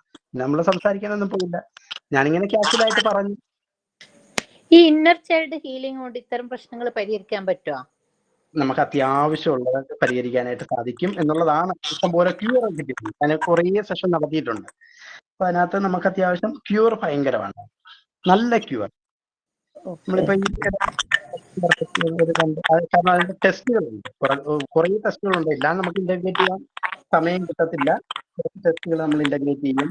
അതോടൊപ്പം തന്നെ നമുക്ക് കുറേ രോഗങ്ങളുണ്ട്, പ്രത്യേകിച്ച് ഉദാഹരണത്തിന് എന്താണ്, അമ്മയുടെ ഉദരത്തിലായിരിക്കുന്ന സമയത്ത് ആ സമയത്ത് നമുക്ക് ആവശ്യമായിട്ടുള്ളത് പറഞ്ഞാൽ ഹാപ്പിനെസ് ഓഫ് മം, അമ്മയുടെ സന്തോഷമാണ് നമുക്ക് ആവശ്യം. അപ്പൊ അത് കിട്ടിയാൽ കുട്ടി ഏത് രീതിയിലാകും, അത് കിട്ടിയില്ലെങ്കിൽ കുട്ടി എങ്ങനെ പോകും എന്നുള്ളതാണ്. കിട്ടിയില്ലെങ്കിൽ കുട്ടിയിൽ ഉണ്ടാകുന്ന കുറേയേറെ പ്രശ്നങ്ങളുണ്ട്. ആ പ്രശ്നങ്ങൾ ഉദാഹരണം സൂയിസൈഡൽ ഐഡിയേഷൻ, ഇതാണ് ക്ലിനിക്കൽ ഹൈപ്പോത്തിസിസ് എന്ന് പറയുന്നത്. അപ്പൊ അതങ്ങനെ സൂയിസൈഡൽ ഐഡിയേഷൻ ഉണ്ടാകാം, ഇങ്ങനെ കുറേ കാര്യങ്ങളുണ്ട്. അങ്ങനെ നമ്മൾ ഏകദേശം ഒരു 12 വയസ്സ് വരെയുള്ള സമയമാണ് എടുക്കുന്നത്. അപ്പം അതുകൊണ്ടാണ് 12 വയസ്സ് വരെ സമയം എടുക്കാനായിട്ടുള്ള കാര്യം എന്ന് പറഞ്ഞു കഴിഞ്ഞാല് എലിസബത്ത് ഹെർലോക്ക് എന്ന് പറയുന്ന ഒരു ഡെവലപ്മെന്റ് സൈക്കോളജിസ്റ്റ് ഉണ്ട്. അവരാണ് ഈ 12 വയസ്സിന്റെ പ്രാധാന്യത്തെ കുറിച്ച് ഏറ്റവും കൂടുതൽ സംസാരിച്ചേക്കുന്നത്. 12 വയസ്സ് വരെ, അതുകൊണ്ട് ഒരു അഡോളസന്റ് സ്റ്റേജിലേക്ക് എത്തുന്ന ആ സമയം വരെ. അതിനു മുമ്പുള്ള എല്ലാ സൈക്കോളജിസ്റ്റുകളും 6 വയസ്സ് വരെയാണ് പറഞ്ഞിരുന്നത്. നമ്മൾ ഇന്നർ ചൈൽഡിനകത്ത് കൂടുതലും ഫോക്കസ് ചെയ്യുന്നത് ഈ 12 ഇയേഴ്സ് വരെ അത്യാവശ്യം കൊണ്ടുപോകും. അപ്പൊ അത് 12 ഇയേഴ്സിലേക്ക് എത്തുമ്പോഴത്തേക്ക് കുട്ടി എന്താണ്, ഒരു ഹീറോ വേർഷിപ്പില് അത് കഴിയും. അതോടൊപ്പം തന്നെ അവര് സോഷ്യലായിട്ടുള്ള എൻഗേജ്മെന്റ് ആണ് വേണ്ടത്. ആ എൻഗേജ്മെന്റ് കിട്ടിയാൽ എങ്ങനെയാണ്, കിട്ടിയില്ലെങ്കിൽ എങ്ങനെയാണ് എന്നൊക്കെയുള്ള സംഭവങ്ങളാണ് അതിനകത്ത് കൂടുതലും ഇന്റഗ്രേറ്റ് ചെയ്യുന്നത്. അപ്പൊ അങ്ങനെയാണ് അത് മുന്നോട്ട് പോകുന്നത്. ഫാദർ, ഈ ഇന്നർ ചൈൽഡ് ഹീലിംഗ് നമുക്ക് ഓൺലൈനിൽ ചെയ്യാൻ പറ്റാ? സാറിന്റെ ക്ലാസ് ആണ് ഉദ്ദേശിച്ചത്? ഓൺലൈനകത്ത് നമുക്കത് വർക്കൗട്ട് ആകത്തില്ല, കാരണം അതിന്റെ പ്രാക്ടിക്കലാണ്. ഓൺലൈനിൽ നമുക്ക് അത്യാവശ്യം തിയറികൾ ഇങ്ങനെ പറഞ്ഞു പോകാന്നേ ഉള്ളൂ. ഞാൻ ഓൺലൈനിൽ 2-3 നടത്തിയിട്ടുണ്ട്, പക്ഷെ അത് നമുക്ക് ഇഫക്റ്റീവ് അല്ല. നമുക്ക് അതിന്റെ പ്രാക്ടിക്കൽ വശം. പ്രാക്ടിക്കൽ എത്ര ദിവസം വേണ്ട വരുമോ? ഞാൻ സാധാരണ 2-3 ദിവസമായിട്ടൊക്കെ ചെയ്യുന്നതാണ്. നമുക്ക് അത്രയും ഉണ്ടത്. പിന്നെ നമ്മൾ അത്യാവശ്യം 1 ദിവസമായിട്ട് അത് ചെയ്തു തീർക്കാറുണ്ട്. സാർ അതാണെങ്കിൽ ഒരു ദിവസം നമുക്ക് ഒരു ക്ലാസ് നമുക്ക് അത് വെക്കാം സാർ, ഓഫ്ലൈൻ. ഞാനിപ്പോഴേ ഇന്ന് റിയാദിന്റെ പ്രിപ്പയർ ചെയ്തിട്ടുണ്ട്. ഞാനൊന്ന് റിയാദ് റെഡി ആണെങ്കിൽ ഗ്രൂപ്പിലേക്ക് ഇടാൻ പറയാം. പക്ഷെ നമുക്കൊരു കോഴിക്കോട്. പക്ഷെ നമുക്കതിനകത്ത് ഇത്രയും നമ്പർ കിട്ടിയില്ലെങ്കിൽ നമുക്കൊരു പാടാണ്. ഒരു നിശ്ചിത നമ്പർ വേണം. ഞാൻ പറഞ്ഞായിരുന്നല്ലോ, 35 സാർ പറഞ്ഞിട്ടുണ്ടായിരുന്നു. 35 ഒരു 40 ഒക്കെ ഇല്ലെങ്കിൽ അത്രയും ഇല്ലെങ്കിൽ നമുക്ക് മുന്നോട്ട് കൊണ്ടുപോകാൻ പാടാ. അതാണ്. പാർട്ടിസിപ്പൻസ് ഉണ്ടോ നോക്കാം സർ. ഉണ്ടെങ്കിൽ ഇട്ട് കഴിഞ്ഞാലല്ലേ അപ്പൊ ആർക്കൊക്കെ താല്പര്യം ഉണ്ടെന്ന് അറിയാൻ പറ്റുള്ളൂ. നോക്കി കഴിഞ്ഞാല് നമുക്ക് വെക്കാം. അത്രയും പേരെ കിട്ടും സാർ. സാർ ഇട്ടിട്ടാണെങ്കിൽ ഫിക്സ് ചെയ്തിട്ടാണെങ്കിൽ നമ്മൾ സൈക്കോളജി ഗ്രൂപ്പിലൊക്കെ ഷെയർ ചെയ്യാം സാർ. അപ്പൊ സാറിന്റെ ക്ലാസ് ഇഷ്ടമായത് കൊണ്ട് ഞങ്ങൾ പറയാലോ, ഞങ്ങൾക്ക് പറയാൻ പറ്റുമല്ലോ സാറിന്റെ ക്ലാസ് ഇത്രയും ഇഫക്റ്റീവ് ആണെന്നൊക്കെ പറഞ്ഞാൽ എന്തായാലും അത്യാവശ്യം ആൾക്കാരെ കിട്ടും. അതും പ്രാക്ടിക്കൽ കാണിക്കുന്നുണ്ടെന്ന് പറഞ്ഞാൽ ആളെ കിട്ടും. ഞാനൊക്കെ ട്രൈ ചെയ്യാം സാർ. ശരി, നമുക്ക് ചെയ്യാം. അപ്പൊ അതിനകത്ത് ചെയ്യേണ്ടത് നമുക്കൊരു തലങ്ങണ വേണം. കാരണം നമുക്ക് ആങ്കർ മാനേജ്മെന്റ് എന്നും പറഞ്ഞൊരു തെറാപ്പി അതിനകത്ത് ഇന്റഗ്രേറ്റ് ചെയ്യും. 2, നമുക്ക് ഓരോ ബെഡ്ഷീറ്റ് കൊണ്ടുവരണം. 3, കണ്ണ് മറയ്ക്കാനായിട്ട്, കണ്ണ് കെട്ടാനായിട്ട്. പിന്നെ നിങ്ങൾ ആരും പരസ്പരം കാണത്തില്ല. കണ്ണ് കെട്ടാനായിട്ട് എന്താണ്, ഒരു ബ്ലൈൻഡ് ഫോൾഡ് ആകാൻ വേണ്ടി ഒരു ടവലോ ഒരു ഷോളോ എന്തെങ്കിലും. ഇത്രയും 3 കാര്യങ്ങൾ വേണം. പിന്നെ വെള്ളവും കാര്യങ്ങളൊക്കെ നമുക്ക് അവിടെ കിട്ടും. അപ്പൊ അതത്രയാണ്. പിന്നെ അതിന് മുമ്പ് ഭയങ്കരമായിട്ടുള്ള അസ്വാസ്ഥ്യങ്ങളുള്ളവര്, അതായത് നമുക്ക് എന്താണ് പെട്ടെന്ന് എന്തെങ്കിലും ഇമോഷണൽ ആയിട്ടുള്ള സംഭവങ്ങളിലേക്ക് പോകുമ്പോൾ അത് ഞാൻ ടെസ്റ്റ് നടത്താം. അത് പെട്ടെന്ന് ഒരു പേപ്പർ തന്ന ഒരു ടെസ്റ്റ് നടത്തിയിട്ട് നമ്മൾ അതിനനുസരിച്ച് വർക്ക് ചെയ്തുള്ളൂ. ചില ആൾക്കാർക്ക് എന്താണ് ഇമോഷണൽ പ്രശ്നം ഉണ്ടാകും ഭയങ്കരമായിട്ടായി. അവർക്ക് ആ കുഞ്ഞനുഭവങ്ങളിലൂടെയൊക്കെ ഒട്ടും പറ്റാത്ത. അതിന്റെ അർത്ഥം ഇതാണ്, മാനസികമായിട്ട് എന്തെങ്കിലും, ഞാൻ പച്ചയ്ക്ക് പറയുക, മാനസികമായിട്ട് ഭയങ്കരമായിട്ട് പ്രശ്നം അനുഭവിക്കുന്നവരിൽ. കാരണം അത് നമുക്ക് ചിലപ്പോൾ അത് ഒറ്റയ്ക്കാകുന്നുണ്ട്. ഞാൻ ഒറ്റയ്ക്കാകുന്നതുകൊണ്ട് മാനേജ് ചെയ്യാനായിട്ട് പറ്റത്തില്ല. സാറ് എന്തായാലും സാറ് അത് നോക്കി ഞാൻ അത്യാവശ്യം ആൾക്കാരെ ആക്കി തരാം. നമുക്ക് സംഘടിപ്പിക്കാം. എനിക്ക് ഓൺലൈൻ മെന്ററിങ് ഇല്ലേ, TCRCയിലും പിന്നെ കുറച്ച് ആൾക്കാർ ഉണ്ട്. എനിക്ക് എന്തായാലും കുറച്ച് ആൾക്കാരെ ഇതിലേക്ക് പ്രാക്ടിക്കൽ ഡയറക്റ്റ് ചെയ്യാൻ പറ്റുന്നുള്ളത് കൊണ്ട് കൊണ്ടുവരാൻ പറ്റുമെന്ന് എനിക്ക് തോന്നുന്നുണ്ട്. സാർ അത് ഒന്ന് നോക്കിയാലും നമുക്ക് നോക്കാം. ഫാദർ പറഞ്ഞത് മെന്റൽ ഇഷ്യൂ ഉള്ള ഈ ചൈൽഡ്ഹുഡ് ട്രോമ ഉള്ള ആളുകൾ ഇത് ചെയ്യാൻ ബുദ്ധിമുട്ടായിരിക്കും എന്നാണോ? അല്ല, ചൈൽഡ്ഹുഡ് ഇഷ്യൂ അല്ല, അങ്ങനല്ല ഞാൻ. അല്ല അതല്ല, ട്രോമാറ്റിക് ആവശ്യമാണ് നമുക്ക്, അത് കുഴപ്പമില്ല. ഞാൻ പറഞ്ഞത് ഉദാഹരണത്തിന് എന്താണ്, ഭയങ്കരമായിട്ട് സ്കിസോഫ്രേനിയ ഉള്ളവര്, ഭയങ്കരമായിട്ടുള്ള വിഷാദമുള്ളവര്, വിഷാദ രോഗത്തിലിരിക്കുന്ന ആൾക്കാര്, ബൈപ്പോളാർ രോഗങ്ങൾ, അങ്ങനെയൊക്കെയുള്ള മേജർ ക്ലിനിക്കൽ ഡിപ്രഷൻ രോഗങ്ങളുള്ളവർക്ക് ചിലപ്പോൾ അവർ ആ ഒരു അനുഭവങ്ങളിലൂടെ ഒക്കെ ഇവിടെ പോകുമ്പോഴത്തേക്ക് ചിലപ്പം അത് ഭയങ്കരമായിട്ട് ട്രിഗർ ചെയ്യും, പ്രശ്നം ഉണ്ടാക്കും. ബാക്കി കുഴപ്പമൊന്നുമില്ല. സാർ അങ്ങനെ എന്തെങ്കിലും അവരെ ആ ടൈമിൽ നമുക്ക് മാനേജ് ചെയ്യാൻ പറ്റില്ല. മാനേജ് ചെയ്യാം, പക്ഷെ ഒറ്റയ്ക്ക് ആകുന്നതുകൊണ്ടുള്ളൂ. അപ്പൊ അത് നല്ലതല്ലേ, അവർക്ക് കിട്ടുന്ന നല്ല ഒരു കാര്യമല്ലേ. അല്ല, പണ്ട് ഒരാള് എന്തെങ്കിലും ഒരു ചേച്ചി ഒരു ഉദാഹരണം പറഞ്ഞാണ്, എന്താണ്, ഇവര് ഹിപ്നോട്ടിസം പഠിപ്പിക്കുന്നതിനിടയ്ക്ക് ഹിപ്നോട്ടിസം ഇങ്ങനെ മുന്നോട്ട് പോവുകയാണ്. അപ്പം ഒരു അസുഖമുള്ള ഒരു ചേട്ടൻ ഉണ്ടായിരുന്നു. അപ്പൊ ഈ ഹിപ്നോട്ടിസ്റ്റ് അല്ലെങ്കിൽ പഠിപ്പിച്ച് എന്നിട്ട് പ്രാക്ടീസ് ചെയ്യുന്ന ആള് പറഞ്ഞു, നിങ്ങളുടെ കൈ ഇപ്പൊ ഇങ്ങനെ പോവുകയാണ്, അതാണ് ഇതാണ്, ഊരി പോവുകയാണ്, പൊങ്ങി പോവുകയാണ് എന്നൊക്കെ ഇങ്ങനെ പറഞ്ഞ് ആള് ഇച്ചിരി വട്ടായിരുന്നു, ഭയങ്കര പ്രശ്നമായിരുന്നു, ഭയങ്കര ഇഷ്യൂ ആയിരുന്നു അതേ. അങ്ങനെ ഒരു സംഭവം ഞാൻ കേട്ടിട്ടുണ്ട്. ഒരു സൈക്കോളജിസ്റ്റ് അവർ പോയി പങ്കെടുത്ത ഒരു പ്രോഗ്രാമിനകത്താണ് അവരെന്റെ പറഞ്ഞാണിത്. അങ്ങനെയൊക്കെ ആയിക്കഴിഞ്ഞാൽ നമുക്ക് പ്രയാസമായി. പക്ഷെ സാറിന് മാനേജ് ചെയ്യാൻ പറ്റുന്ന കോൺഫിഡൻസ് ഉണ്ടെങ്കിൽ നമുക്ക് നോക്കാമല്ലോ. അപ്പൊ ഞാൻ പ്രിഫർ ചെയ്യുന്നത് ഭയങ്കരമായിട്ട് സൈക്കാട്രി ഇഷ്യൂ നമുക്ക് ബെറ്റർ, നമുക്ക് വേണ്ടാതിരിക്കുന്നേ നല്ലത്. അങ്ങനെയൊക്കെ ഉള്ള നമുക്ക് പറയാൻ പറ്റത്തില്ലല്ലോ ആൾക്കാരെ, നമുക്ക് പെട്ടെന്ന്, കാരണം ചിലർക്ക് റിവീൽ ചെയ്യാൻ ബുദ്ധിമുട്ടുള്ളവരും ഉണ്ടാവും.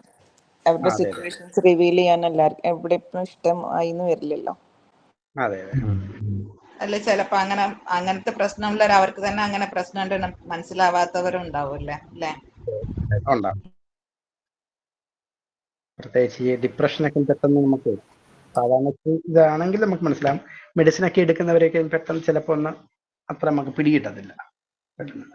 എന്നാലും ഞാൻ ടെസ്റ്റ് കൊടുത്തിട്ട് ചെയ്യത്തുള്ളൂ. സർ, ഒരു സംശയം. ഈ ഡിസ്ഇൻഹിബിറ്റഡ് സോഷ്യൽ എൻഗേജ്മെന്റ് ഡിസോർഡറും ഹിസ്ട്രോണിക് പേഴ്സണാലിറ്റി ഡിസോർഡറും തമ്മിലുള്ള വ്യത്യാസം എന്താ? ഏതാ സാറേ? ഹിസ്ട്രിയോണിക് പേഴ്സണാലിറ്റി ഡിസോർഡറും ഈ ലാസ്റ്റ് അഞ്ചാമത്തെ പറഞ്ഞ ഡിസ്ഇൻഹിബിറ്റഡ് സോഷ്യൽ എൻഗേജ്മെന്റ് ഡിസോർഡർ എന്ന് പറഞ്ഞില്ലേ, അത് തമ്മിലുള്ള വ്യത്യാസം എന്താ? ഐ തിങ്ക് സിംറ്റംസ് ഏകദേശം ഒരേ കാര്യമാണ് പറഞ്ഞത്. എക്സിബിഷനിസം അതാണ്, സിംറ്റംസിനകത്ത് മോറോലെസ് സെയിം ആണ്. ഹിസ്ട്രിയോണിക്കിനകത്ത് ഒരിക്കലും ഈ ട്രോമാറ്റിക് ഈവന്റുകളൊന്നും ഉണ്ടാകത്തില്ല. അതല്ല, ഇവിടെ എന്ന് പറഞ്ഞു കഴിഞ്ഞാൽ ഒരു സ്റ്റിമുലസ് റെസ്പോൺസ് സംഭവിക്കുന്നതിന്റെ അടിസ്ഥാനത്തിലാണ് അവർക്ക് ഈ സംഭവങ്ങൾ ഉണ്ടാകുന്നത്. അപ്പൊ അതുകൊണ്ടാണ് അതിന്റെ ക്രൈറ്റീരിയ അങ്ങനെ തന്നെ വരുന്നത്. അത് ഞാൻ നേരത്തെ പറഞ്ഞായിരുന്നു, ഇതിനകത്ത് 2 ഇങ്ങനെയുണ്ട് എന്ന് പറഞ്ഞായിരുന്നു. അപ്പൊ ഹിസ്ട്രിയോണിക്കിനകത്ത് അവർ പേഴ്സണാലിറ്റി ഡിസോർഡർ ആണ് സാറേ. പേഴ്സണാലിറ്റി ഡിസോർഡർ ഉള്ളത് കൊണ്ട് ആൾക്ക് ഈ ഒരു അവസ്ഥയിലേക്ക് പോകുന്നു. ഇവിടെ എന്ന് പറഞ്ഞു കഴിഞ്ഞാല് ഒരു ട്രോമാറ്റിക് ഈവന്റ് അനുഭവിച്ചതിന്റെ അടിസ്ഥാനത്തിൽ അവർ ഈ ഒരു അവസ്ഥയിലേക്ക് പോകുന്നു. രണ്ട് കാര്യങ്ങളാണ്. രണ്ടാളുടെയും ബിഹേവിയർ ഏകദേശം ഒരേമാതിരിയാണ്. Okay, thank you. Sir, OCD ഉള്ള ആൾക്കാർക്ക് പിന്നീട് പേഴ്സണാലിറ്റി ഡിസോർഡർ ഉണ്ടാവാനുള്ള സാധ്യത ഉണ്ടോ സർ? അത് OCD-യെക്കാളും പേഴ്സണാലിറ്റി ഡിസോർഡർ ഉള്ളവർക്ക് OCD ഉണ്ടാകാനായിട്ടുള്ള സാധ്യതയുണ്ട്. OCD എന്ന് പറയുന്നത് ചൂടെ കൂടിയൊരു മെന്റൽ ഡിസോർഡറാ. അതിലേക്ക് ആവാനുള്ള സാധ്യത, അത് ഉള്ളവർക്ക് ഇത് OCD ഉണ്ടാവാൻ സാധ്യത ഉണ്ട് അല്ലേ? അങ്ങനെയാണല്ലേ? OCD ഉള്ളവർക്ക് അതിനേക്കാളും പേഴ്സണാലിറ്റി ഡിസോർഡർ ഉള്ളവർക്ക് OCD-യിലേക്ക് പോകാൻ സാധിക്കും. ഉദാഹരണത്തിന് സ്കിസോ ടൈപ്പൽ പേഴ്സണാലിറ്റി. അപ്പൊ അതിനകത്ത് മാജിക്കൽ തിങ്കിങ് ആണ്. ആ മാജിക്കൽ തിങ്കിങ് കാര്യങ്ങളും ഒക്കെ ഉള്ളത് കൊണ്ട് അതിന്റെ കൊമോർബിഡിറ്റി ആയിട്ട് ഈ OCD-യുടെ കാര്യം കൂടി ഉണ്ടെങ്കിൽ അവർക്ക് OCD-യിലേക്ക് വരാം. അതുപോലെ PTSD-ന് നമുക്ക് മെഡിറ്റേഷൻ പറ്റുമോ സർ? PTSD-ക്ക് മെഡിക്കേഷൻ ആണ് മിക്ക സമയങ്ങളിലും മെഡിക്കേഷൻ ഇന്റഗ്രേറ്റ് ചെയ്യുന്നത്. മെഡിക്കേഷൻ അല്ല, മെഡിറ്റേഷൻ. മെഡിറ്റേഷൻ. മെഡിറ്റേഷൻ ആണോ മെഡിക്കേഷൻ ആണോ? അല്ല, മെഡിറ്റേഷനാ പറഞ്ഞത്. മെഡിറ്റേഷൻ എല്ലാത്തിനകത്തും ഉപയോഗിക്കാം. ഞാന് തൊട്ടടുത്ത വീട്ടില് കള്ളം കയറിയിട്ട് ആ ടൈമിൽ അവരെ ആ വീട്ടിൽ വാതിൽ തുറക്കുന്ന സമയത്ത് ജനല് തുറന്നിട്ട് അങ്ങനെ ഏകദേശം കള്ളനെ കണ്ടില്ല എന്നുള്ള രീതിയിൽ തുറന്നിട്ടും വീട്ടില് ഇവർ ആ കള്ളനുള്ളത് കണ്ടിട്ടുണ്ടായിരുന്നു. അപ്പൊ അവർക്ക് ഇങ്ങനെ പേടിയുണ്ടായിരുന്നു. അപ്പൊ ഞാൻ പറഞ്ഞു കുറച്ച് ദിവസം നമുക്കത് ഉൾക്കൊള്ളാൻ കുറച്ച് ദിവസം എടുക്കല്ലോ എന്നുള്ളത് രീതിയിൽ പറഞ്ഞിട്ടുണ്ടായിരുന്നു. അപ്പൊ പിന്നെ അവര് ഒരു കുറച്ച് ദിവസം കഴിഞ്ഞേരം എൻ്റെ അടുത്ത് വന്നു, എനിക്ക് തലയൊക്കെ എന്തൊക്കെയോ ആവുന്നുണ്ട്, പിന്നെ ഉറക്കമില്ല, ഭയങ്കര പ്രശ്നമാണെന്ന് പറഞ്ഞു. അപ്പൊ ഞാൻ ഒരു മെഡിറ്റേഷൻ കൊടുത്തപ്പോ അവർ പറഞ്ഞു ഭയങ്കര സുഖം തോന്നുന്നുണ്ട് എന്നൊക്കെ പറഞ്ഞിട്ടുണ്ടായിരുന്നു. അപ്പൊ അതാണ് ഞാൻ ചോദിച്ചത് സാറിനോട്. നമുക്ക് ഈ അൻസൈറ്റി, കാരണം അതൊരു അൻസൈറ്റി ആണല്ലോ സ്വാഭാവികമായിട്ട്. ഈ ട്രോമാറ്റിക് ആയിട്ട് ഈ സംഭവം ഉണ്ടാകുമ്പോൾ അത് അൻസൈറ്റിയിലേക്ക് ആൻഷ്യസ് ആയിരിക്കും പിന്നീട് അവരെ. ആ സ്ട്രെസ് അങ്ങനെ കിടക്കുന്ന അൻസൈറ്റി. അപ്പൊ അതിനകത്ത് നമുക്ക് ഉപയോഗിക്കാൻ പറ്റുന്ന തെറാപ്പികളാണ് ഈ ഗ്രൗണ്ടിങ് ടെക്നിക്കുകളൊക്കെ ഉണ്ടല്ലോ. ഗ്രൗണ്ടിങ് ടെക്നിക്ക്, മെഡിറ്റേഷൻ, പിന്നെ കൊഗ്നിറ്റീവ് തെറാപ്പികള്. പിന്നെ ഇതിനു വേണ്ടി ആ ഒരു ട്രോമാറ്റിക് ഈവന്റുകളാണ് ഫ്ലാഷ് ബാക്ക് ഇതുമായിട്ടൊക്കെ കിടക്കുന്നതെങ്കിൽ അതിനെ ക്യൂർ ചെയ്യാൻ വേണ്ടി നമുക്ക് വീട്ടിലേക്ക് ഓരോ തെറാപ്പികൾ ഇന്റഗ്രേറ്റ് ചെയ്യാം. ഓരോന്നും ഓരോ ഭാഗങ്ങളിലാണ്. Thank you sir. ഇപ്പം നമുക്ക് ടൈം ഒത്തിരി ആയെന്ന് തോന്നുന്നു, 10:40. അപ്പം 2 പോയിന്റ് ഞാൻ പറയാനുണ്ട് OCD-ല്. അത് ഞാൻ നാളത്തെ ക്ലാസ്സിനകത്ത് ഇന്റഗ്രേറ്റ് ചെയ്യാം. ഓക്കെ, നാളെ നമ്മൾ എടുക്കുന്നത് പാരഫീലിയ എന്ന് പറയുന്ന രോഗമായിരിക്കും. പാരഫീലിയ, സെക്ഷൽ പെർവേർഷൻ. അപ്പൊ അതുമായിട്ട് ബന്ധപ്പെട്ടുള്ള ക്ലാസ് ആയിരിക്കും നാളെ ഉണ്ടാകുന്നത്. അത് കഴിഞ്ഞുള്ള ദിവസങ്ങളായിട്ടുള്ള ടൈം ടേബിൾ വരും. ഞാൻ ഇപ്പോഴും മറ്റേത് റിയാദരിക്ക് പറയാം, ആ ഇന്നർ ചൈൽഡിന്റെ എങ്ങനെയാണെന്ന് ഗ്രൂപ്പിൽ മെസ്സേജ് ഇടാം. Okay okay, thank you sir. Thank you so much sir. Good night.